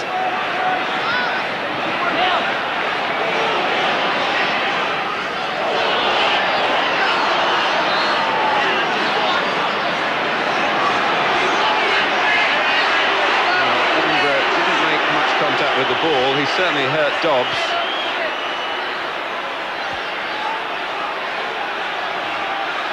But it is a throw and not a free kick. Steve Allen, the physio, racing round to treat Dobbs. Hardly. Offside. Robiel. Tottenham well drilled defensively. Yes, they are. It only takes one, though, not to go out. I mean, here we see, as soon as Ruddock gets the header, out they go. Played instantly back. I think Robiel, in fact, is one of the ones that's onside, but one or two of the others on the way back caught offside. Very effective, that, when everyone's working together like that. Barmby.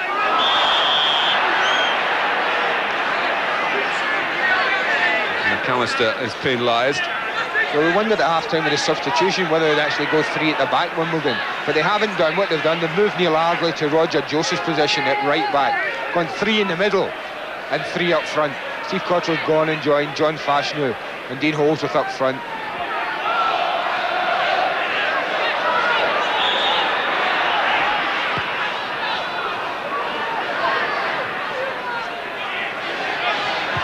Barmby. Too much for Howells. It may be that will come later. Really, they might as well be hung for a sheep as a lamb here and try to make some inroads into this 3-goal deficit. They're the three up front that Andy was talking about. Cottrell, who's had an unusual career, he's been dogged by injury.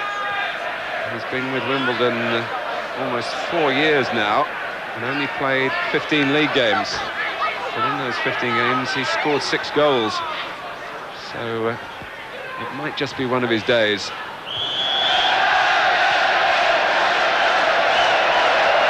Ironic cheers from the Wimbledon supporters there.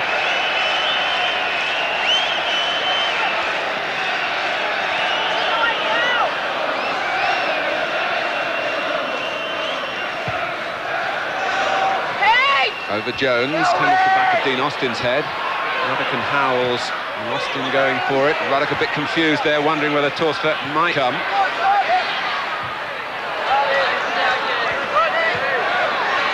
Sheringham standing his ground against Scales.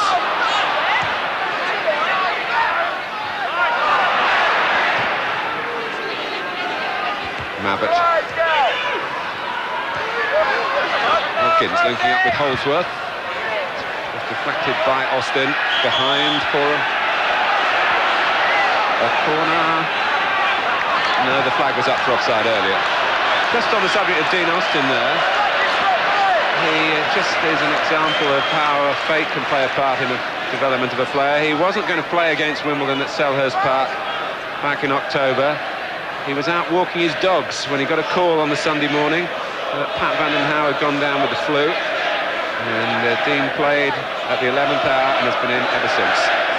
And I think the goalkeeper, Eric Torsfeld, would remember that game very well as well, Martin. Ian Walker in charge of that #1 jersey up until that day.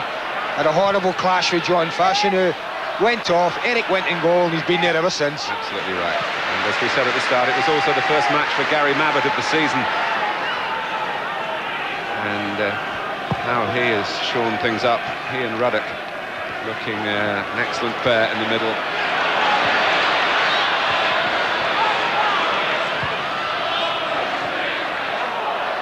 The barrier that Wimbledon have got to try and better with the power of Fashanu, who really has been on the fringe of the match, has spent more time in the first half defending.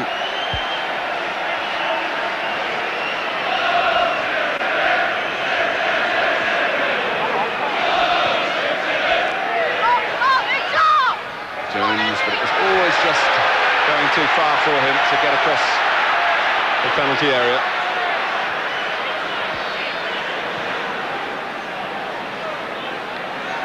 I think we saw from the expression on the faces of Ray Clements and company when the third goal went in just how much beating Wimbledon means to Tottenham.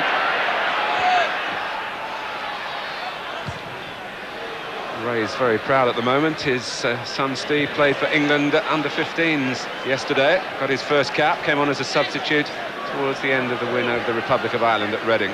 Proud father indeed.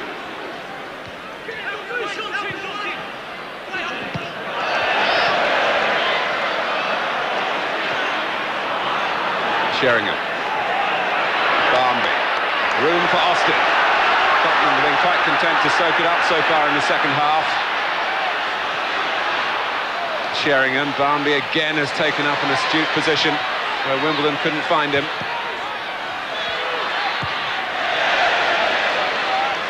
McAllister was hurt, I think, perhaps blocking the cross rather than just getting there before Anderton to clear.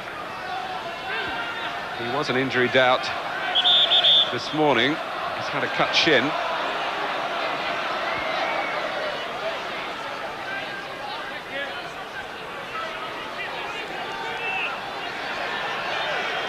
The message from the bench is to get the ball wide. I think perhaps from Dougie Livermore there to just pick up the tempo a little bit more. Certainly Barmby had heard the call and went out on the right-hand side. I mean, that makes sense when you think they've had to tuck three into the midfield area now. And obviously Doug Livermore and Ray Clements know there's going to be space wide if Spurs want to get it down and pass it. I'm not so sure if I'd want the tempo of the game picked up if I was in the Spurs bench. I mean, you're quite in control, you're 3-0 down, 3-0 up. You know, just dictate the pace of the game. That's what I'd be saying to my players, not up the tempo. Well, they want to win by a lot. They're winning by a lot. Barmby, they want more.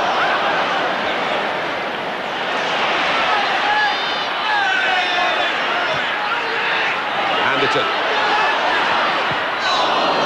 Scales who intervened. Howells knew where Allen was instinctively and found him. Edinburgh.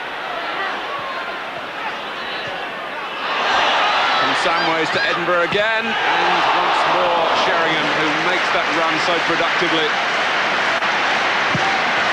Well, he gambles, and I've always believed, Martin, if you're a striker and you gamble at that near post often enough, you're going to get rewarded. Again, he gets there ahead of defender and goalkeeper, but he just can't direct his shot.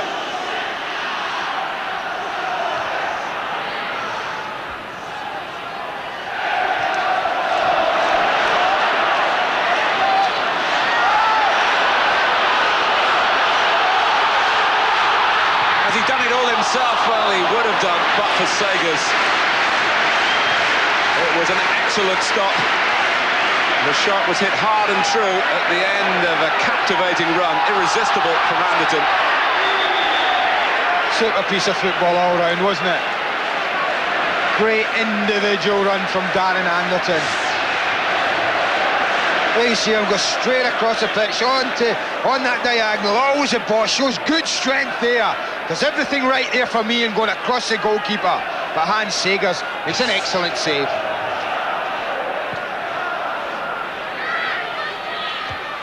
Well, there were whispers around football that Spurs had got it wrong in signing him at the start of the season. He was shy, he was timid, he couldn't influence a game.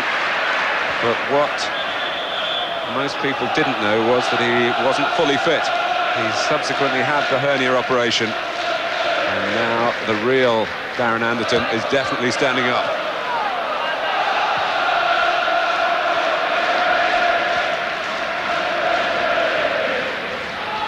Tottenham have been telling us we've got some good youngsters, and they're right.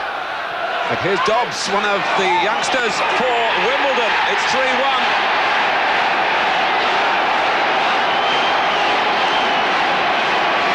Hooked in by Dobbs, and Wimbledon will sense just a little bit of light at the end of a dark tunnel. Well, it's Wimbledon all through, isn't it? Long kick up the park, couple of knock-ons, and that's a lovely finish from Gerald Dobbs. Not a bad way to get your first goal of the season. Look at the way he controls that shot. Doesn't opt for the pass, but just controls it. Drifts it over Erik Thorstvedt. Well, I wonder, can they get back? Not just first goal of the season, first goal full stop for Wimbledon, not counting, of course, the penalty in the penalty shootout against Aston Villa, the first one in real play. And he's just given Wimbledon a scent of a more pleasant odour.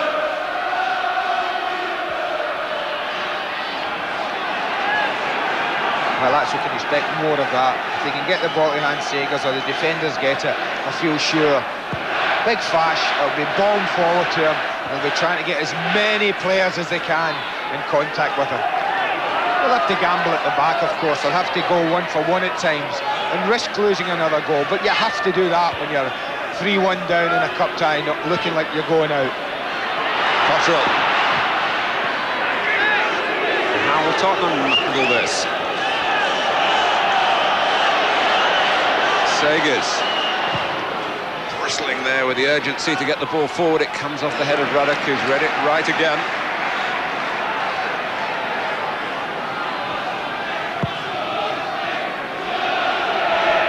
Well, they talk, the Wimbledon fans, about the number of missions impossible that have been accomplished by the club.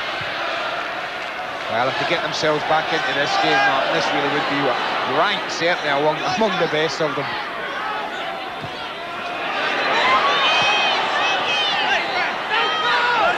Hardly. He comes out on top. Miles with the header. Barmby's flick. Tottenham trying to restore some order quickly here before Wimbledon really do get up ahead of steam.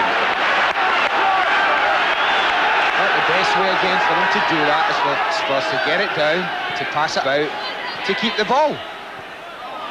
Barmby. McAllister had no margin for error. Really was. Holdsworth. And the Sheringham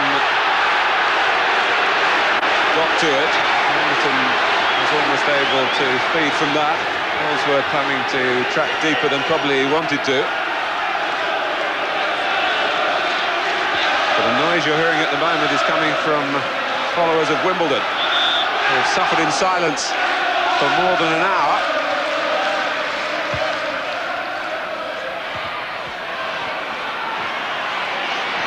Barmby, that was a mistake by Ardley, in fact. Sheringham, well held by Segers. And straight away with 3 up to aim for. Fashanu is one of them. Ruddock right alongside him again. He's given him nothing. But a gap has appeared elsewhere, and Gerald Dobbs has come through it to score. And here's Ardley.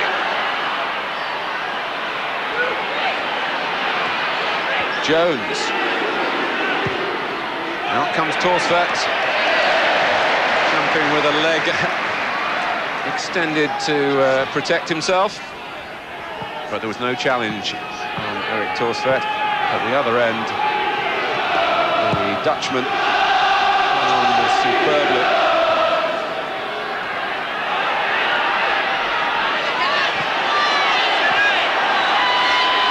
Sheringham.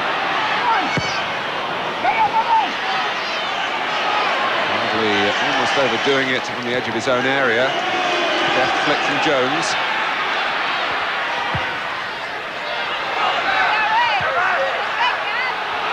Here's Cottrell. Dobbs getting into the middle. Only Dobbs at the moment. But he'll be joined now considerably. They've taken the corner quickly, and Tottenham just looking a little ragged. But helped by their own organisation again. Another offside. Well, they almost caught them napping there, didn't they? Not noted for getting it down and taking short corners there, and Spurs had just switched off for a second. They look a little bit more anxious on that bench now, don't they? Do you think they might want the tempo lifted now? No, I still think you've got to try and control the game against a team like Wimbledon. The tempo of the game's up, so are they. Barmby. Samways is through the centre. McAllister comes out.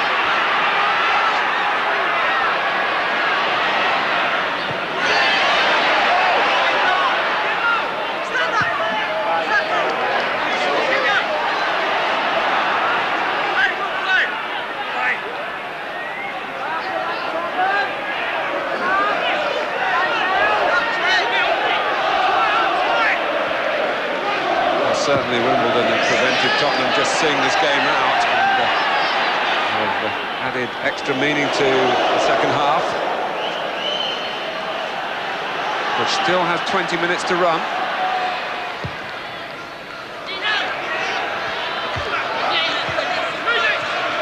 Well, it would be an interesting trade if they got one now, wouldn't it, from Wimbledon?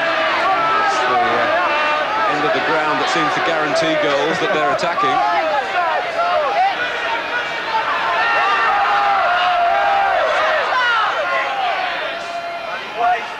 Now, can Fashanu find a header? No. It's Ruddock again. Jones. Past Austin, but to avoid going over the touchline. There are happy memories of White Hart Lane for Wimbledon. They won their semi-final here in 1988 when they beat Luton, the day that Bobby Gould brought the players here in a minibus. And again, emphasised the below-stairs nature of Wimbledon Football Club.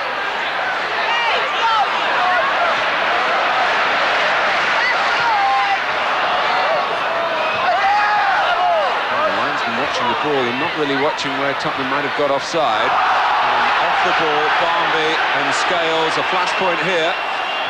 Not so much from Barmby himself, but Samways was very angry, who saw the incident rather than taking part in it. Game goes on. Martin Bodenham has kept law and order. Hasn't been easy. I got for offside.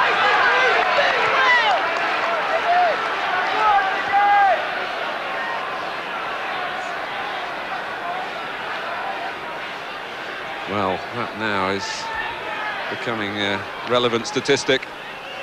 But when you play against Tottenham, I think teams do know that that's a trap that Spurs use to good effect. Joe Kinnear, well aware of that, I'm sure. Very disappointed with the way his players performed in the first half. Some pride being restored here, but whether it will lead to staying into the FA Cup remains to be seen. There looked no chance. There is some, albeit slim. And another offside to mark down for us.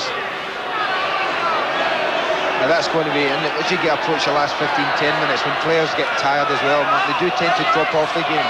Defenders tend to defend deeper. Discipline now maybe just might go once or twice from one or two Tottenham players, and that's when they've got to be careful in pushing out. Sheringham. You do sense Spurs will get further chances to score.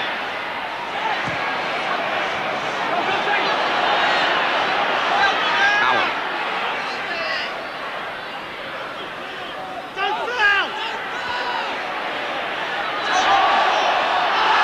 There's Wimbledon's way.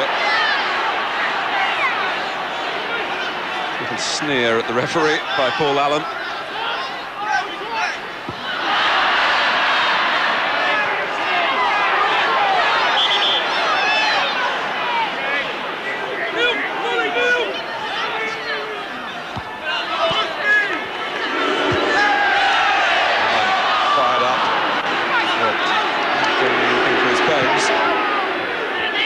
Jones with a rangy ball for Holdsworth.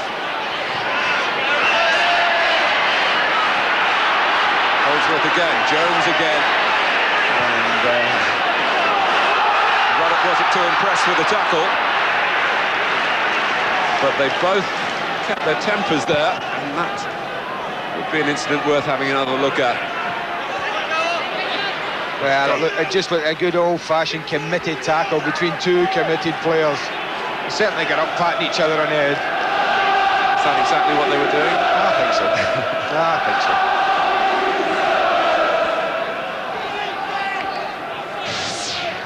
Certainly one of those I'd have been pulling out of, but they certainly both dive into it. There you are, there's a little pat in the back of the head.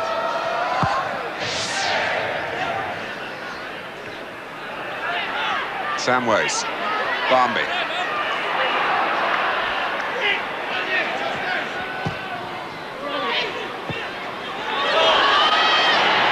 Barmby.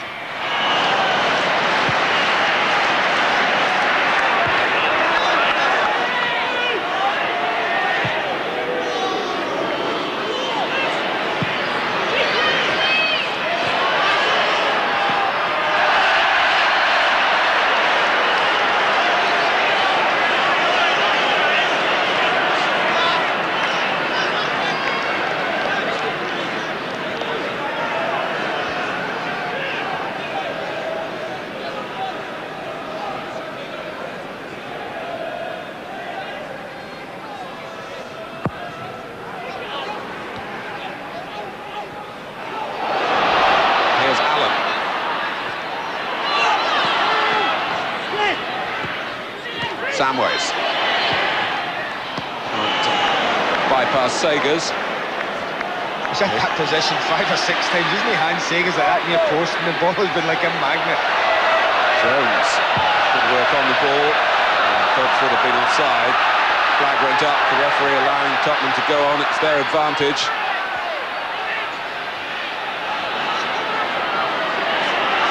Barmby just fell down as he tried to take on Earl.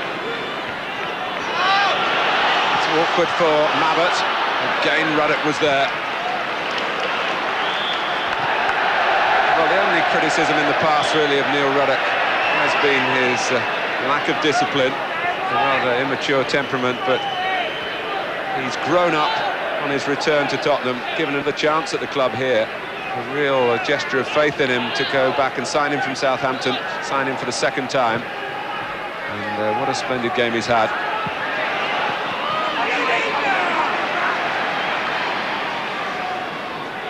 And Mabbott, the perfect partner.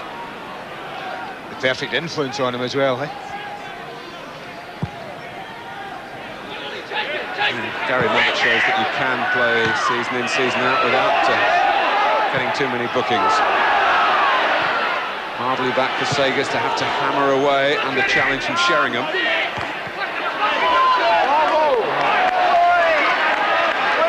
Dobbs isn't one of the bigger Wimbledon players, but he's certainly got the aggression required by the management. Here he is.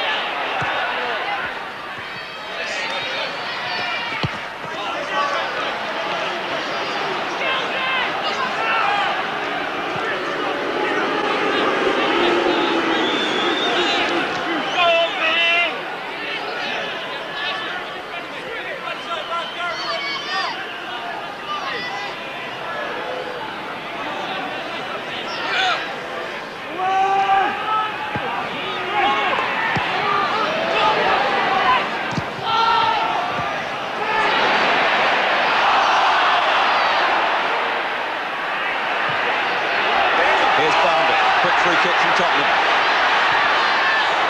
For Anderton. Oh, and Sagers at full stretch.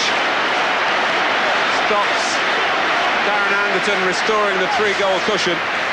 And a measure of the confidence that Darren Anderton's now playing with. It's a great ball in from Barmby. Anderton sizes up the situation and just fractionally out with his measurements in that delicate little chip. Good goalkeeping again, though. Howells with the flick, came out of Fashanu. 12 minutes left. And Queen Austin with a thou shalt not pass attitude.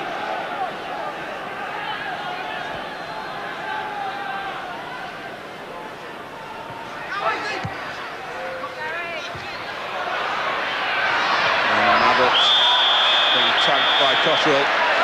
Look for a second that Gary Mabbott really having to reach for that ball, might lose control of it, but the little smile of satisfaction there that he was in the end in control. Yeah, he was always struggling with Steve Cotterill tugging away at his jersey more than anything.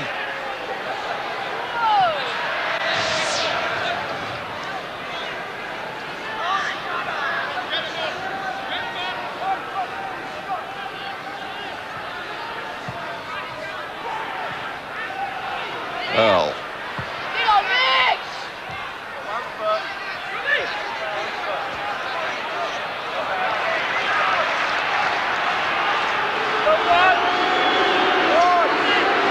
Tottenham now, but there is still no way that they can relax here. There's another long throw to be defended. If it went 3-2, well, wasted away by Howells. Barmby making light of a difficult dropping ball, but exceeding his ambition really with the attempted pass. But Howells got it back for Samway. Sheringham's free to the left. Howells coming up as well. It's fun between the two of them, in fact. Tottenham face 11 outfield players. Sagers may well come up for a corner or two. Certainly would if it was 3-2. Once again, though, in that situation, Neil Ruddock was the complete boss. Howells. It's Edinburgh's pass. Sagers wanted to come out again, but Scales stepped in. And Ruddock dominating Fashanu. Barmby for Anderton. Again, eye-catching in the build-up, and again two very raw players in terms of experience, looking very much attuned to what's expected of them at this level. Nick Barmby and Darren Anderton. Well, it suggests that the future of Tottenham's in good hands as well, doesn't it? Watch the way Anderton comes across there, drags people out the hole, and he had the option, in fact, he could have rolled that square. And Teddy Sheringham was just at the edge of the box waiting to come in on it. Sagers, a study in concentration. Allen. Robbie Earl. Blocked it. Earl, who last season scored so many goals, 15 in all for Wimbledon. He's had to be a more orthodox midfield player this season. Up and back, up and back.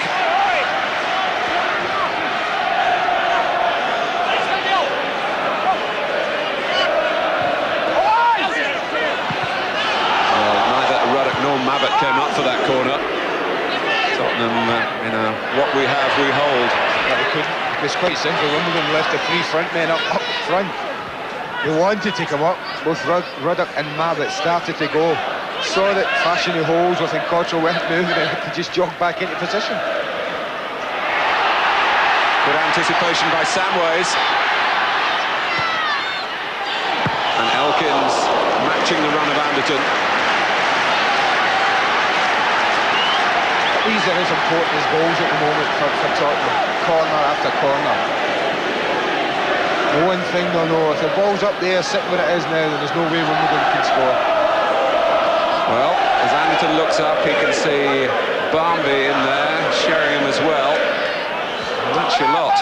So that's why it goes short to Samways.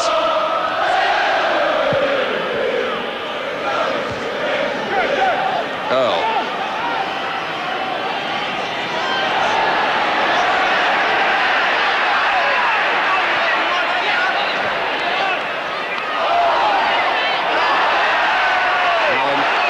Of Dobbs.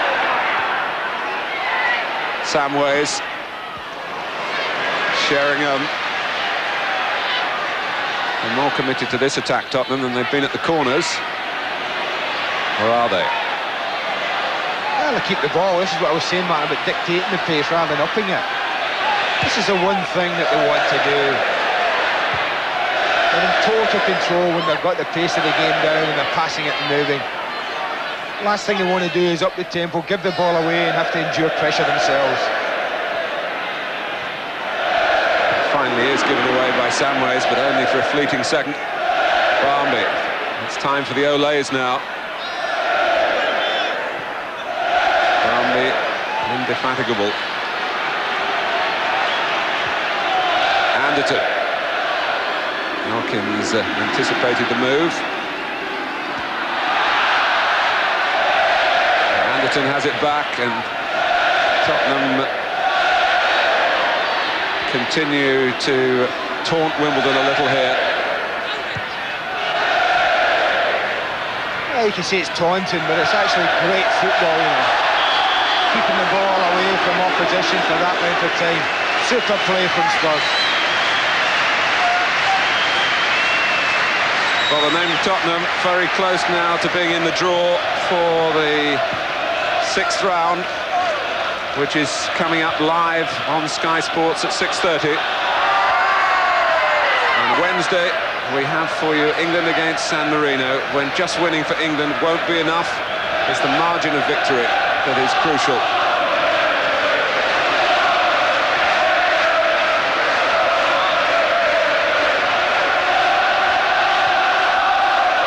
White Hart Lane, reminiscent now of great cup ties of the past. There have been so many of them here.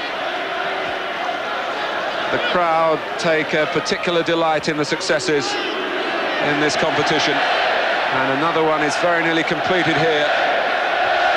After all the talk in the week, all the battle cries from Wimbledon.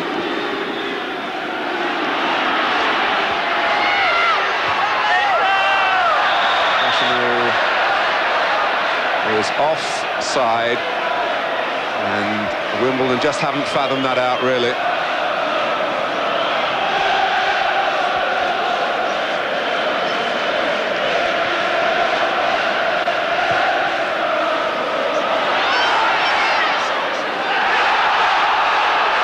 Sega's got the ball in the area, released it as he came out. Jones, no one left. Not much left for Wimbledon. Not really. It's all getting a little bit frantic for them now. I think you look around, you see one or two Wimbledon players, I think have resigned themselves to the fact that this game is now beyond them.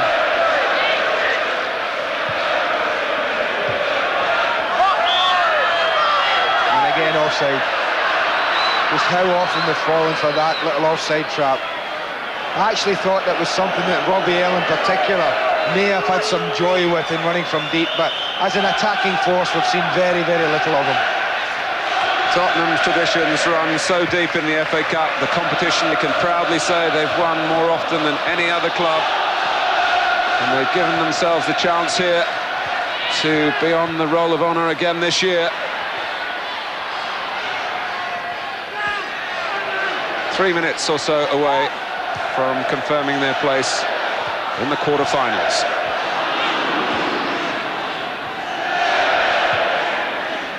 Fashanu, Mabbott for company this time, but while Mabbott stood off, Austin came flying in.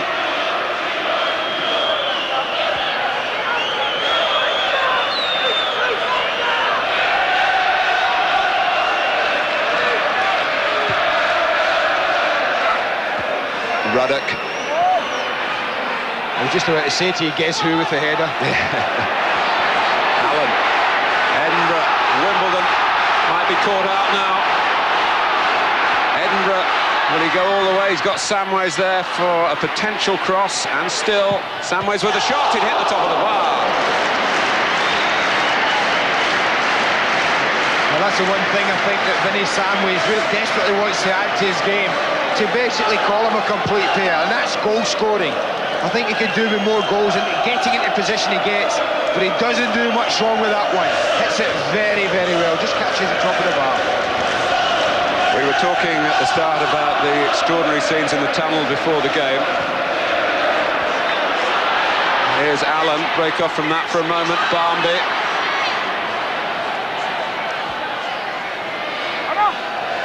But in all the contretemps down near the dressing rooms, the Spurs players were just watching with a great degree of humour. When the music was bellowing at its loudest, Gary Mabbott came out and said, haven't they got any Whitney Houston? I think it was a thing, it was more the officials who were being agitated, Spurs officials. The players were very relaxed about the whole thing.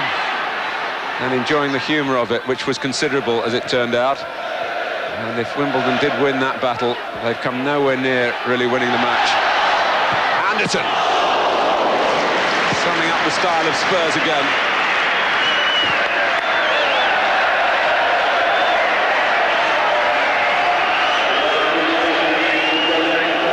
Looks a different player, Darren Anderton, doesn't he? You look at the shots that Tottenham have had on that goal there, but Darren Anderton, for me, Mark, we watched him early on in the season, and he honestly looked a pale shadow of the player who was at Portsmouth. He's now beginning to show everyone why Tottenham paid that money for him and how delighted he must be, more than anybody. And as he was last year at Portsmouth, he's involved in an exciting FA Cup run. A major part in Spurs winning the match, involved in all 3 goals.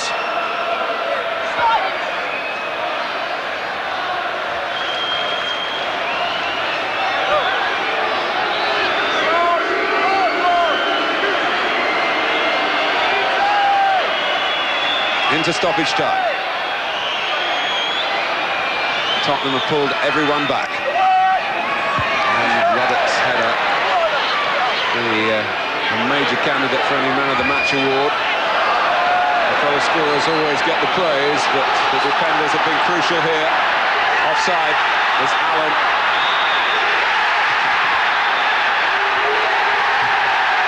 He hasn't heard the whistle. He has now. Steve Tomlin, the linesman, put his flag up straight away. And, well, maybe Alan had heard it and just wanted to use up a few more seconds. No, I think his reaction suggested to me that, no, he didn't hear the whistle.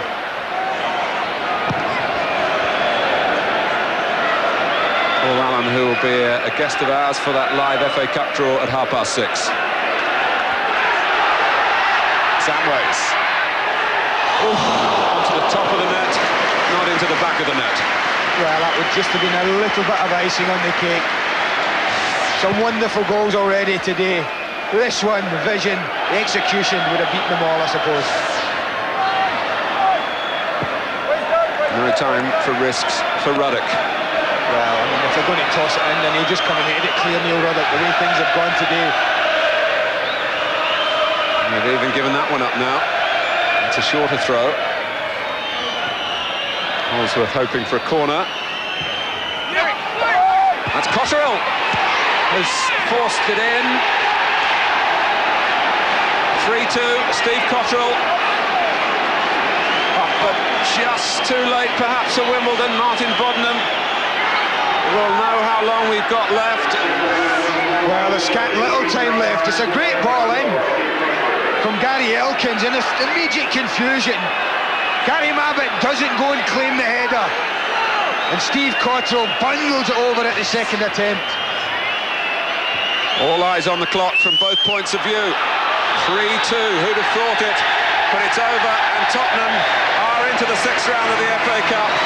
Darren Anderton got the first goal, took the corner for Teddy Sheringham to head the second, played the cross in for Nick Barmby to head the third in a super first half for Spurs. Wimbledon stuck at it with characteristic guts. Gerald Dobbs and Steve Cotterill right at the last, scoring for them. The Tottenham cocktail often has the right fizz when the cup ties come around, but for Wimbledon, the flatness of defeat. Spurs 3, Wimbledon 2. Very enjoyable too, and we'll be back in a moment or so for the thoughts of Clive Allen and Laurie Sanchez. 3-2 to Spurs. More to come yet before we're finished. Good deal more.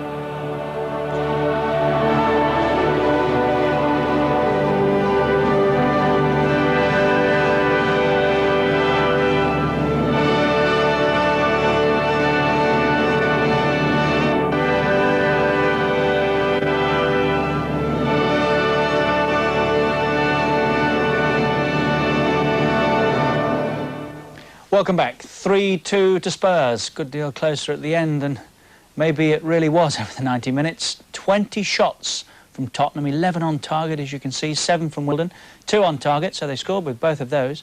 30 free kicks conceded by Wimbledon, 9 by Spurs. Let's go back to White Hart Lane and have a word with 2 of the Tottenham heroes. They were Nick Collins. Well, Gary, congratulations. Tottenham in the 6th round of the Cup. Were you surprised that Wimbledon kept battling away at you in that second half? No, not at all. We knew what to expect, and although we went up 3 up in the first half, it was a great performance in the first half from us. We knew in the second half they'd come out and they'd be fighting all the way through. They never give up, and they didn't all game. And you said they scored in the last minute to make it 3-2, but I think we did our hard work in the first half. Unfortunately, in the second half, we didn't play as well as we hoped to have done, but I think we're quite satisfied now. 2 years ago, of course, you led Spurs to a Wembley Cup final triumph. Are you getting the same kind of feeling about this year's run, perhaps? Well, I don't want to get too carried away with it. Obviously, we're through to the quarter-finals now, and that's the all-important thing for us. But, I mean, we've got a great competition here at Tottenham, and as you say, it was great 2 years ago. Probably the greatest moment of my career so far, so it'd be great to do it again, but we'll wait and see. Well, Darren Anderton, of course, last year you were a semi-finalist in the FA Cup, so you know all about this competition. But how pleased were you to get that first goal to get Spurs on their way? Oh, I was very pleased, obviously. You know, it's nice to score goals, and we needed it. And from then on, we played some good football, and we scored 2 goals just before the break, which, you know, won us the game in the end. David Howells at one stage looked as if he was going to try and claim that goal, but perhaps you can clear it up for us. No, I got the touch. I think I did anyway, so I'm going to claim it. Well, here it comes there, so just talk us through it. Well, I saw the ball going to Nicky, so I just thought I'd get in there, and fortunately I got the touch and it went in. Yeah, you did, definitely. That's right. That's 2 goals in consecutive Sundays for you now. That must be a big confidence booster, is it? Yeah, definitely. You know, I haven't started too well here, but in recent weeks I've began to play a little bit better, so hopefully I can keep it going. Gary, how satisfying is it as one of the senior players to see these young players like Darren and Nick Barmby doing so well at the moment? I think that's the best thing about our club at the moment. I think we've got some great potential in our youth ranks, and as you said, they've come into the first team and held their own. And I think it's great. I think the prospect for the future here is tremendous, great potential, and I think they've come in, they've shown it, and especially Darren, as the last 4 or 5 games, he's been excellent. Nick Barmby's been performing excellently for us. So, yes, I think that combined with the all-round team spirit at the moment, we're quite pleased. Final question, and an obvious one, but who do you want in the 6th round draw of this evening? A home draw. Against anyone, as long as it's at home. Yeah, home again, yeah, that'll do me. Arsenal, perhaps? Not yet. OK, we'll save them for the final. Thanks very much indeed. Thank you. And don't forget, you can see that 6th round draw live here on Sky Sports at 6:30 this evening. Clive Allen, the West Ham striker, and Laurie Sanchez of Wimbledon, our guests. Laurie suspended this afternoon. In fact, it's not been a very good day for you, Laurie, has it? No, very disappointing. I think all the boys would be well disappointed with the afternoon's work. I know we got 2 goals, the one at right at the death there, but overall not the performance we were hoping for. One of the differences, perhaps, Clive, Darren Anderton came across as a very nice young man there, didn't he? He's started to blossom now. That's right. I think he was bought to fill the void left by Chrissy Waddle leaving Spurs a few years back, and enviable task to undertake. But I think he's now showing, obviously, what Terry Venables and the staff there at Tottenham knew he could do, and he's flourishing. You don't hesitate when you're asked, was it your goal, do you? No, not at all. I can't say how he thought he touched it. He either touched it or he didn't, and I think it's proved there that he scored the goal. He followed the cross, obviously, and again, Barmby did well to nod it back, and he got the all-important touch to put it in the back of the net. OK, well, we'll be back in a moment or so, taking a look back at the best of the action. If you missed any of it, came in late perhaps, shouldn't have done, but we'll have a look at it all next. Stay where you are.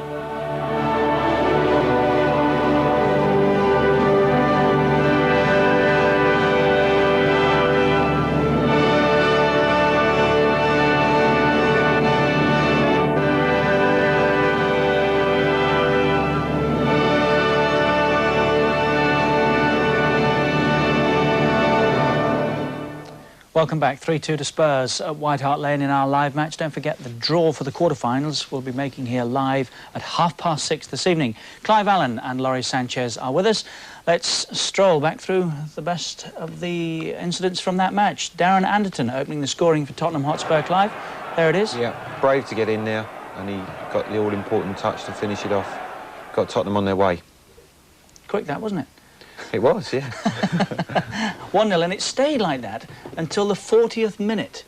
And that really is perhaps what Wimbledon will be most disappointed about, Laurie, letting those 2 goals in right on half-time. Yeah, even if they'd kept it to 2 at half-time, you would have fancied us, but given the 3rd one was the killer, to be honest. I mean, that was literally in the dying seconds of that half. I mean, naive to let 2 goals in the last 5 minutes of a half. Here's the second. Teddy Sheringham was the goal scorer. Good movement, good header. Goal scorer's goal. Yeah, created the space for himself. He's attacked the back of the defender, then all of a sudden got in front of him, and a good header, headed it down, gave the goalkeeper no chance. Teddy's in good form at the moment, goal scoring wise. Second goal gave Tottenham that cushion, and obviously the 3rd one, as Laurie said, killed them off. They got 4 in 5 minutes last week against Southampton, 2 in 4 minutes here. And Nicky Barmby's, we said at half-time, arguably the pick of the bunch. Do we still think that, Laurie? Yeah, he's done well. He's got great contact. I mean, dream about those going in there. He'll be well pleased with that. He had a lot of room in the box, which has got to be questioned. But no, it's a good finish. Good cross as well from Anderton. I think it was a problem for Wimbledon all afternoon, in just with his movement. And you can see that him and Sheringham are producing a prolific partnership now. The volley he had, again, he's played the ball into Sheringham's feet, made a run off of him, and Sheringham's found him with the next ball, and good volley, good save, and obviously that led to the goal. but I think his movement was the thing that caused Wimbledon problems all afternoon. You needed an early strike at the start of the second half, Laurie. It didn't quite turn out like that. The goal came, well, in a way, too late in that second 45 for you, didn't it, the first one? Yeah, it came after about 15, 20 minutes, I think, didn't it? As I say, if he hadn't scored the third goal, I mean, one goal back and it's all anybody's game, but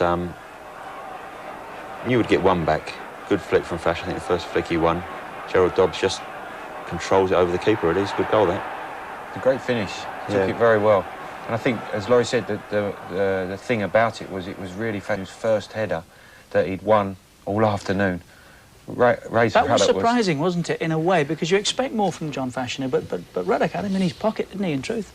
I think he relished the battle that he knew he was going to be in, and he's really he's outplayed him all afternoon, as we saw there, and that really was the battle that Tottenham had to win early. They did that, and they built their game from there.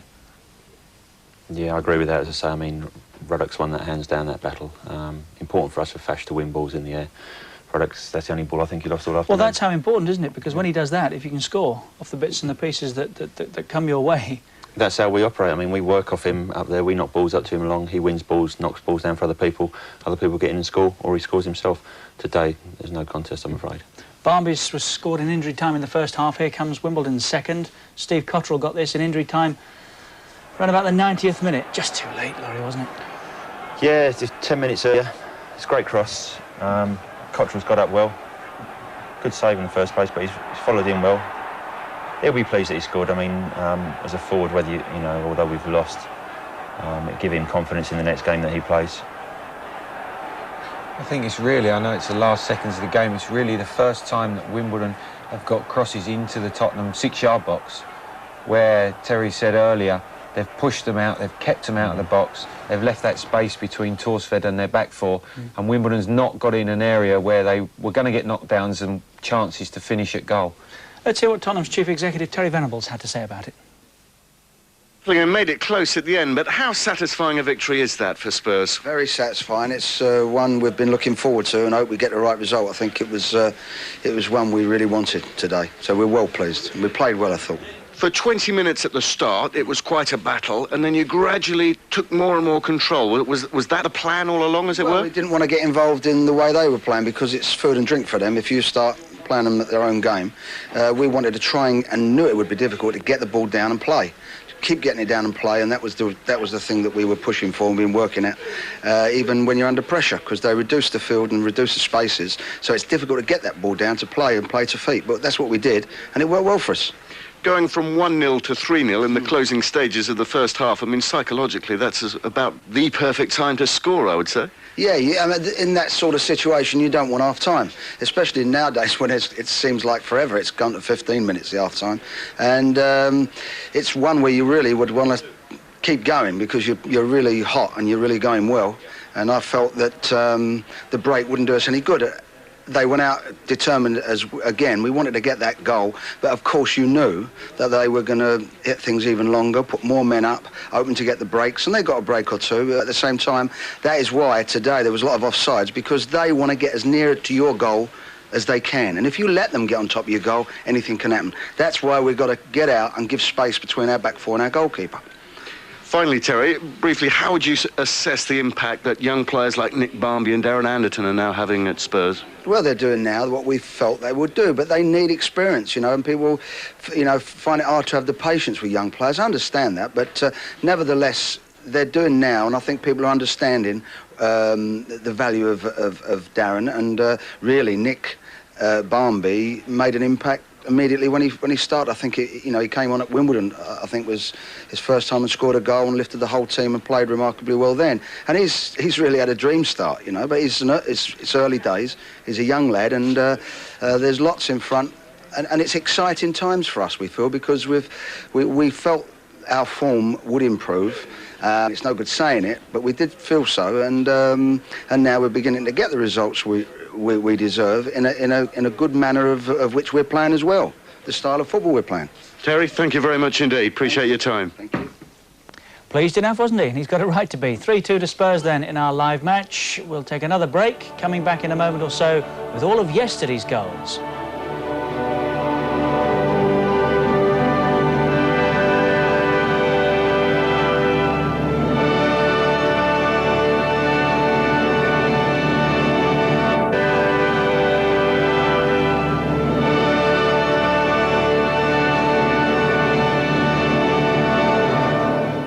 Welcome back. Time for a quick word with Joe Kinnear, the Wimbledon boss. Here he is.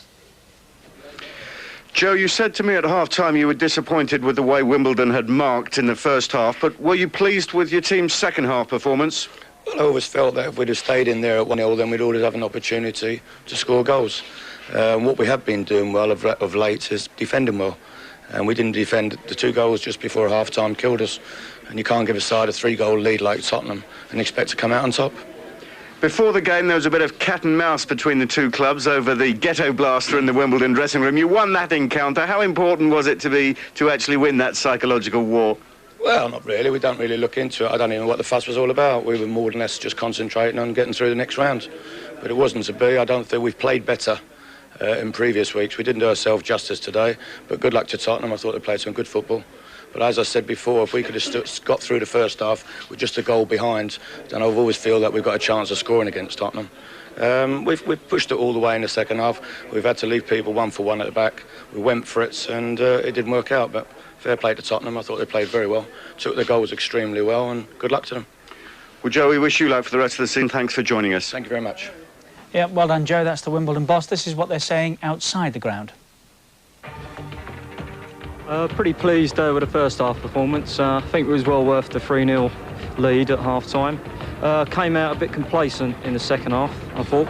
But at the end of the day, pleased with the result. Should have been probably a 5-goal difference. Yeah, I would agree. It was a very good performance. That first half, they went in 3-0. Should have come out. Should have been able to do the same thing in the second half. They seemed to tear Wimbledon apart, be able to get behind their defence at will. Should have been about 5 goals, possibly 6. First half, I thought we played really well. Second half, we played as well, let in a couple of silly goals, but I think we're going to go all the way this year. Yeah, I think they played very well in the first half, but the second half they let things go a bit. The goalkeeper particularly, I think, was a fault for both goals. Not too bad. Could have done better. I think, we're outclassed really. I think those 2 goals were fluky. But, yeah, it could have been worse. 3-2's not that embarrassing. I agree with that. We looked tired and we didn't play as well as we could have done. We played better in the last couple of weeks and it was just disappointing today. I've seen us play a lot better. I thought it was 3 really silly goals and quite honestly, I don't think we were in it at all. I thought 3-2 flattered us, quite honestly. Very disappointed. And there were plenty of goals this weekend. 5 today. Here come all of yesterday's.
And with the 5 that we saw today at White Hart Lane, you're right up to date. A couple in amongst those for Ian Wright, Clive. If he doesn't make the match against San Marino, how much will England miss him, do you think?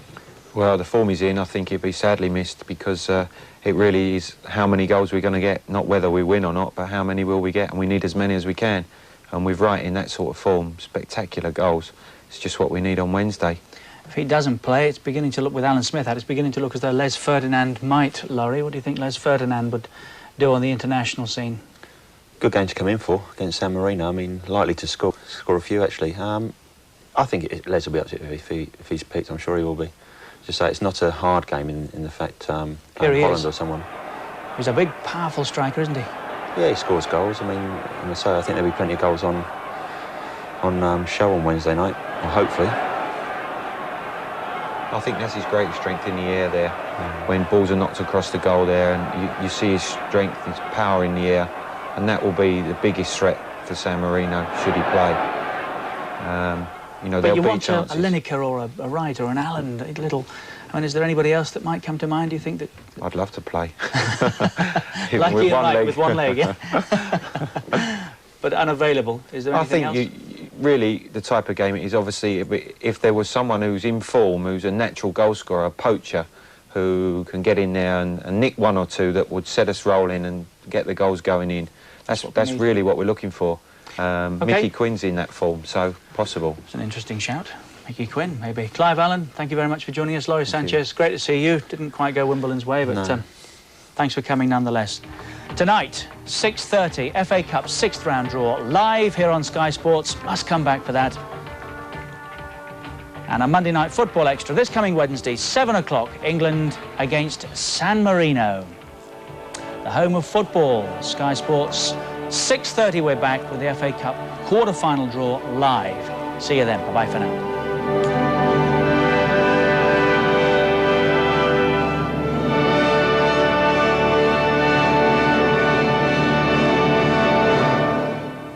And as the players walk out on this hallowed turf,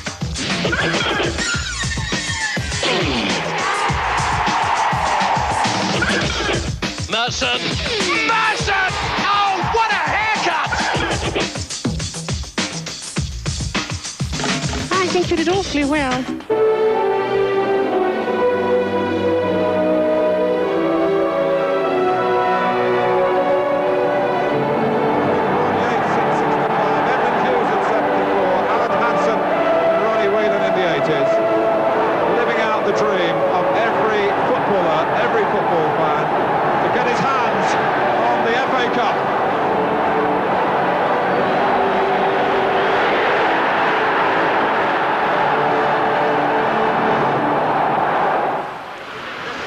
White's Hotel in the West End of London, where one of the big events on the football calendar is about to unfold.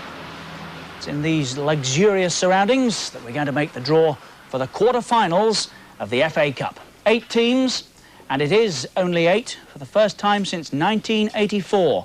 There are no replays. It's behind this door, the Oak Room, where this draw is about to be made.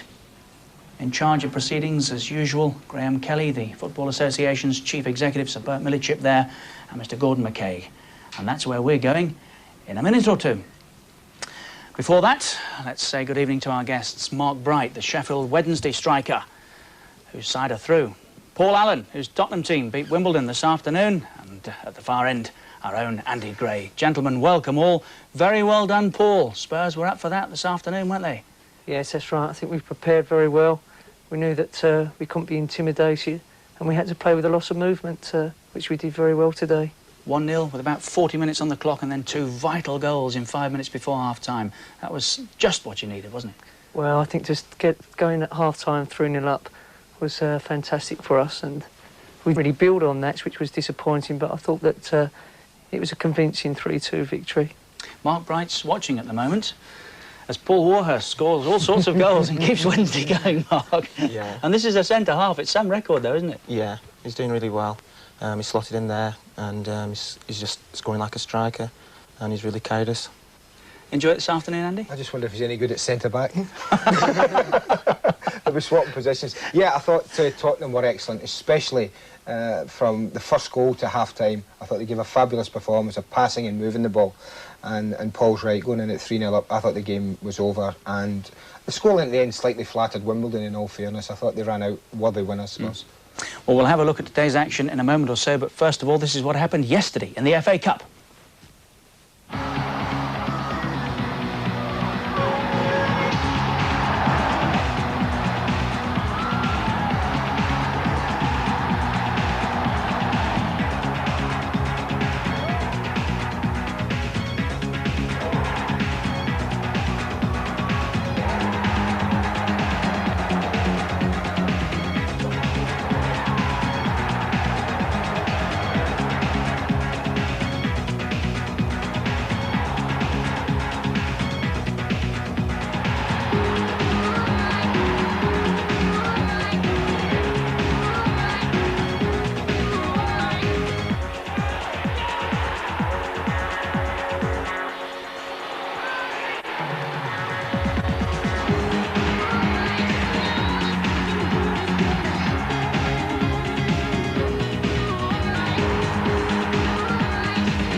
Six cleanly through yesterday, 2 matches today at Bramall Lane and White Hart Lane, and this is what happened.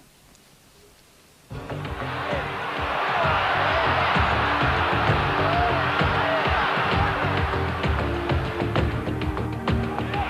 drop Barmby's way, it does. Howell's going in! Darren Anderton takes the salute. Corner to Tottenham.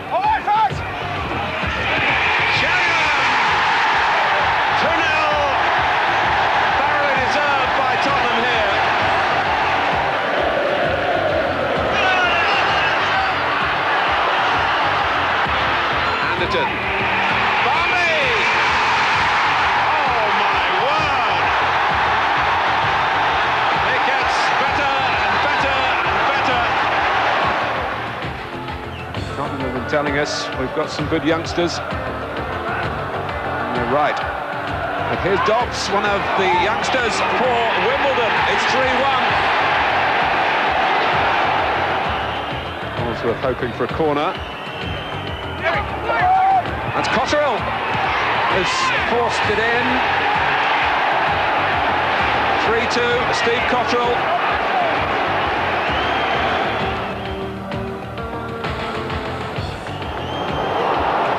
Giggs, oh, he scored! Ryan Giggs, great finish, and Manchester United have the lead. This one goes in and it's a goal! Sheffield United are level, and the man who's put it in is Jamie Hoyland. Ward in there, strutting around dangerously. Parker got it away. This direct style of Sheffield United has paid off again with a goal from Glyn Hodges. Hintz trying to find a way through. Irwin playing the 1-2. Is that a penalty kick? It is. The penalty is given. Ward was the culprit. Steve Bruce will take it. He's already scored a couple of penalties this year, but he did have one big miss, which cost Manchester United in Europe. Bruce, he's hit the post! Oh my goodness me, what agony for the Manchester United captain. Poor old Steve Bruce will live that moment time and again, but many congratulations to Sheffield United on a job very well done. Mark, 2 Sheffield clubs in the hat for the first time, I think, since 1961. Would you fancy Sheffield United next? I think there'd be a lot of interest in the tie if it was, but it's a passionate city about football. I didn't really realise when I went there, and there'll be a lot of interest now that everyone's into the quarter-finals. I mean, that was a terrific result for Sheffield United today, wasn't it? A goal down, especially getting the goal down. Yeah, especially, and they showed great character and superb support of the supporters. We'll make that draw for the quarter-finals in a moment or so. These are the important numbers. Just 8 teams. 1, Tottenham Hotspur. 2, Manchester City. 3, Blackburn Rovers. 4, Sheffield Wednesday. 5, Sheffield United. 6, Derby County. 7, Arsenal. 8, Ipswich Town. The Sheffield United manager, Dave Bassett, is waiting to talk to us. Dave, good evening to you. Good evening, Richard. Very well done, my friend. Thank you very much. What an afternoon for you, wasn't it? Yeah, it was an eventful game. It was a good game, and the boys showed lots of perseverance and got back into the game, and I felt that we deserved to win it in the end. Have to confess, Dave, at 1 goal down, I think 1 or 2 of us were thinking you were maybe on your way out, but you dug in and deserved what you got at the end of the day. That's right. We're always dangerous when we're 1-0 down. And how does it feel to be thinking about the quarter-finals? Well, we were in the quarter-finals 3 years ago, so we haven't done bad in the time I've been here. 2 quarter-finals. I lost with Wimbledon in the quarter-finals, so I've never been beyond that. So it'd be a nice ambition to get through. But I'm not taking anything for granted. We thought we was going to go to Wembley when we lost at Chelsea last year. We're just delighted to be through to the last 8 after beating a fine Manchester United side. Well, Mark Bright is sitting here, Dave. I don't know if you just heard him say he quite fancies Sheffield United in the quarter-finals. What do you think? Well, we don't mind. We love playing Sheffield Wednesday. Because that was quite a match we saw, wasn't it, a little earlier in the season, the Sheffield derby? Yeah, there's a great passion in the city. They're wonderful football people, and they deserve every credit they've got. I mean, it's all been about Manchester and Liverpool and London over the years. It wouldn't hurt Sheffield to have a little credit because they've got a lot of support. He's injured at the moment, but I think he'd fancy getting in shape for that one. Would that be right, Mark? Yeah, hopefully I'm starting training this week, so aiming for this weekend's game. OK, well, Dave, will you stay where you are? Certainly. We'll come back to you and have words in a moment or so. Paul Allen of Tottenham is with us as well. Who do you fancy, Paul? I think without stating the obvious, I think a home draw would be nice for us, the way things are going at the moment.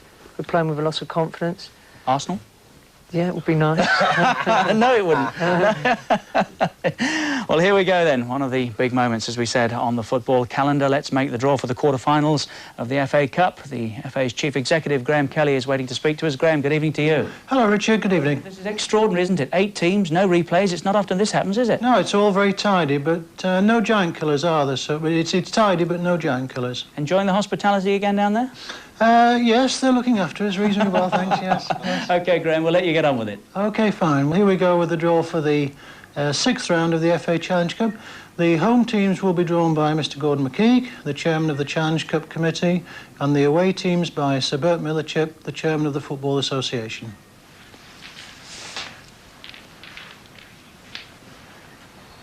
Number 6. Derby County. Number 4. We'll play Sheffield Wednesday.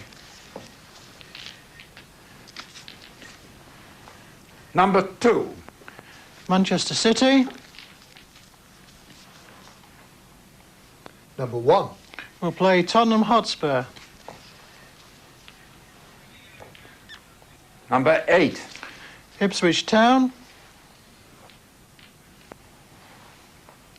Number 7. We'll play Arsenal.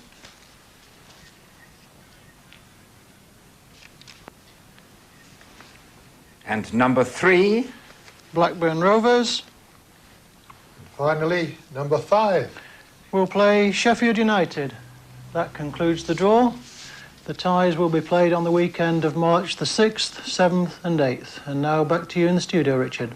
Graham, thanks very much indeed. Short and sweet. Derby, Sheffield Wednesday, Manchester City and Tottenham, Ipswich and Arsenal, Blackburn Rovers and Sheffield United.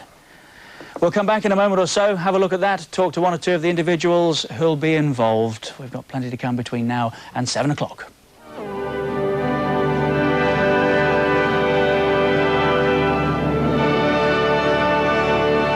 Sheffield United. Our guests, Mark Bright, the Sheffield Wednesday striker. Tottenham's Paul Allen is with us. And at the far end there, our own Andy Gray. Waiting to talk to us on the phone once again is the Sheffield United manager Dave Bassett. Dave, how's that then? Yeah, I don't mind that. I thought we'd be away. I didn't expect us to be at home. They're all going to be difficult games. They're all Premier League sides. And, you know, if you're going to get to Wembley, you've got to beat decent sides. So, it's OK. I'm satisfied. And we've still got the possibility of an all-Sheffield semi-final and an all-London semi-final, haven't we? Yeah, anything's possible. You know, on the day, it depends what teams does what, and, you know, I'm concerned with Sheffield United doing well. We played at Blackburn this year. We didn't play too badly there. It's up to us what we do on the day. You know, I'm confident and I'm always optimistic. You never know. But, as I say, I was at home in the last 2 quarter-finals and we lost both of them, so you never know. Well, don't go away, Dave. We've got Tim Sherwood on the line as well. Tim, good evening to you. Good evening, Richard. Home draw, which is what everybody says they want. Yeah, we was praying to come out of the hat first, and that's what we've done. You know, we played Sheffield earlier on in the season, and they was a bit unfortunate not to get a result at Blackburn. But, you know, cup football's completely different, and we just keep our fingers crossed. As they proved today, Tim, beating Manchester United, that was some result, wasn't it? Yeah, I watched the game. That was outstanding, especially Glenn Hodges. I thought he had an excellent game. Well, Dave's on the phone, and he's listening to us. Have you got a message for him, Tim? Well, I've got a lot of respect for Dave. You know, I played with him. He was the manager of Watford when he gave me my chance in the first team, and I'm looking forward to meeting him again. But you're going to beat him? Quietly confident. Dave, you've heard it there. A lot of respect for you, but looking forward to giving you a good seeing too. That's right. Well, Timmy's a good player. When I took over at Watford, he was in the reserves, and he was probably the only right decision I made at Watford in 6 months. But he was a good player, and he did well, and I'm delighted for him that he's progressed and turned into the player we all thought he would be. Dave, thanks very much. Great to talk to you. Tim Sherwood, are you still with us, Tim? Yeah. Blackburn, back on the road. I mean, great result for you, wasn't it, over Newcastle United? It was brilliant, yeah. It was just the right time to score for us. Roy Wegley produced a bit of magic at the end for us, and we're well pleased. You know, we got a bit of a hiding in the week against Sheffield Wednesday, but even though that tie is still not over yet, we've got to go back up to Hillsborough, and we fancy our chances against anyone. Tim, thanks very much for joining us. Nice to talk to you. Paul Allen, Manchester City. Gray napped it, didn't he? Gray said Manchester City. That's exactly what happened. Can you believe that? Well, it's a tough game, but one I think that we go there with respect, but knowing that we've had results there in the past, so I think we go there quietly confident. Beat them, of course, in the final. When was that now? 81. All the way back. Well, thank you. 1981. It's the year of the cockerel. Are you superstitious? Well, it would be, like Dave said, I think there's no easy pickings now. It's going to be a tough game, but one we look forward to. Mark Bright, we've heard what Tim Sherwood said about that League Cup semi-final. There's plenty of mileage in that one yet. Yeah. Now, what about this? Derby County away from home. Yeah, I think ideally everyone wants to be drawn at home, but with all respect to Derby, they're the only non-Premier League side left in the tie. They've just started to pick up results, and I shouldn't imagine we'd be too disappointed with that, actually. Martin Cool's with us on the other end of the phone. Martin, good evening to you. Good evening. Sheffield Wednesday, at home. What do you make of it? It's a very tough tie. I think they're a very good footballing team, and I think the whole of Derby's looking forward to it. I mean, there'll be some atmosphere there at the baseball ground, won't there? Every game at the moment at the baseball ground's a great atmosphere. I think this will be a sellout, and I think looking at the draw, it's an exciting draw, and I think we've got a very good game, and we've got a good chance of going through. Everybody wants a home draw, Martin, but I don't have to remind you that your home form this season hasn't been great, has it? No, I'm not sure if we want away or a home draw. You know, I think everyone's trying to talk us into away draws, but a home draw is a great draw for us for money pulling, you know. But I say, looking at the draw, I think with the 8 teams left now, I don't care if we're home or away, we're still in the draw, and it's up to us. Can you start to see the Wembley Towers? Well, not from here, no, not in Derby, no. But I'm not being funny, but I mean, at the moment you've got to fancy yourself because there's 8 teams in it, and it's a very exciting draw, like I say. And if you win this, you're in the semis, and then you're 1 game away from Wembley. So we've got to fancy our chances, home or away. Martin, Mark Bright won't mind me wishing you all the best. Nice to talk to you. Cheers, thank you. Thanks very much. John Walk. John, good evening to you. You all right? We're very well. We're very well, John. Arsenal at home. Yeah, very pleased. Yeah, we're home tie, you know, and as I say, they battered us at their place this season in the league, but hopefully our home advantage should tell. Well, speaking of batterings, you had one out yourselves yesterday, didn't you? A very comprehensive win. Yeah, especially the second half. First half took us a while to get going, but second half we played some good football and we ended up good winners, actually. John Andy Gray's sitting here listening. Is he all right? Okay. How are you, mate? You'll have to do it this year. You're running out of years, aren't I know. As I say, if we beat Arsenal, we must have a great chance, so this is a big tie for us. You'd be much happier that it was drawn Ipswich Arsenal rather than the other way around, though, wouldn't you? Yeah, as I say, we played them, you know, this season, and they actually gave us a hammering, but we ended up getting a draw. But hopefully, as I said, the home advantage should tell. All the best, pal. Cheers, mate. It's been quite a season so far, John, hasn't it? Whatever happens. Yeah, everything's, been brilliant for us, you know. We're 4th in the league, and as I say, we got knocked out of the quarter-finals of Coca-Cola, but nobody would have expected that at the beginning of the season. Well, great to talk to you. Cheers, Keep it going. Ta-ra. Well done, mate. What do you think of the draw, Andy? I mean, it's Nice one, isn't it? I think it's an absolutely cracking draw. I don't think there's... Well, you wouldn't expect a bad tie, but I think the way it's been drawn out, I think Derby being drawn at home against Sheffield Wednesday, I think there's something about that now. Had it been the other way around, then people may have... There's still an element of Sheffield. risk about it, isn't there? You would forgive us saying that, Mark, I'm sure, but Oh, there definitely is. I mean, Mark mentioned their home form, and quite rightly, Derby's home form has been poor this year, but it's noticeable that in recent weeks they have picked up 2 consecutive home wins, and quite comprehensive, suggest that they're getting back on the rails. The Ipswich game, as I mentioned, being drawn that way around, it's fascinating, and I think I feel a bit sorry for Paul here, because I mentioned before the show to him there are a couple of teams you'd want to stay away from. Man City and Spurs would have been two form sides, and I thought they might get drawn together. I actually thought it might be the other way around for Paul's sake, but it wasn't. That's a cracking tie, and of course Blackburn know they've got it all to do against Sheffield United. It's a great draw. Arsenal, like Sheffield Wednesday, like Blackburn Rovers, are chasing Wembley on 2 fronts. Their goalkeeper, David Seaman, is with us. David, good evening. Good evening. Well, how are you now? I mean, again, you'd have preferred the home tie, wouldn't you? This is a difficult one, isn't it? Yeah, it's going to be difficult. We had a tough game with them earlier in the season. You know, but we're looking forward to it. I don't think it's that important about being at home. You don't? No, not really, no. I've got to now. No, I thought you might say that now.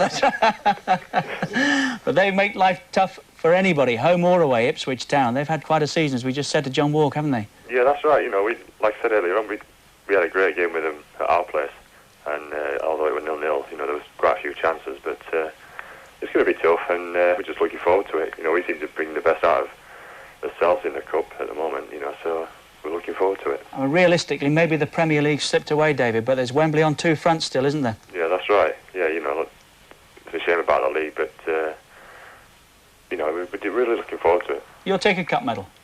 Hopefully. David, thanks very much. Nice to talk to you. The draw, once again, this is how it came out of the hat, live here on Sky Sports about 10 minutes ago. Derby County against Sheffield Wednesday, Manchester City against Tottenham, Ipswich Town against Arsenal, Blackburn Rovers against Sheffield United.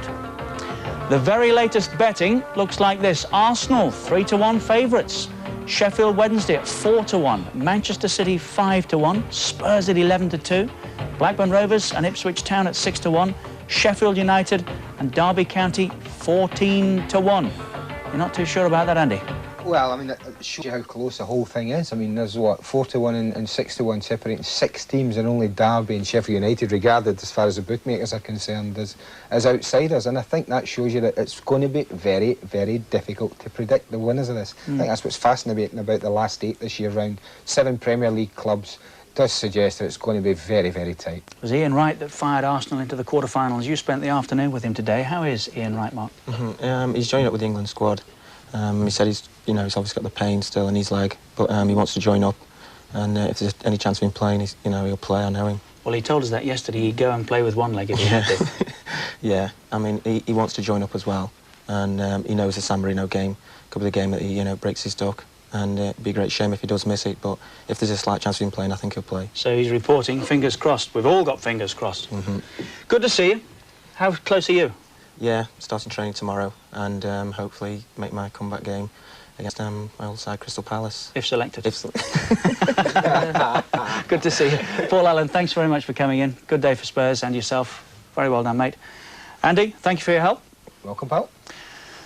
Coming up on Sky Sports, FA Cup 5th round highlights at 11 o'clock tonight. If you've missed any of the day's action, then you must join us at 11 this evening. Don't forget, we've got the England-San Marino match coming up live on Wednesday. 7 o'clock we start that from World Cup qualifying Group 2. England-San Marino live here on Sky Sports.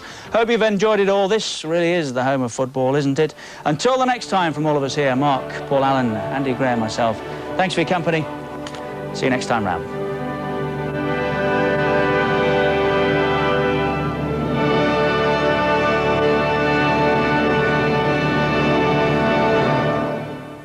As the players walk out on this hallowed turf.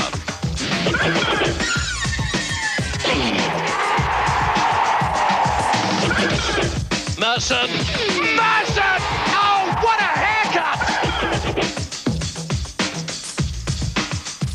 I think you did awfully well. Here you are.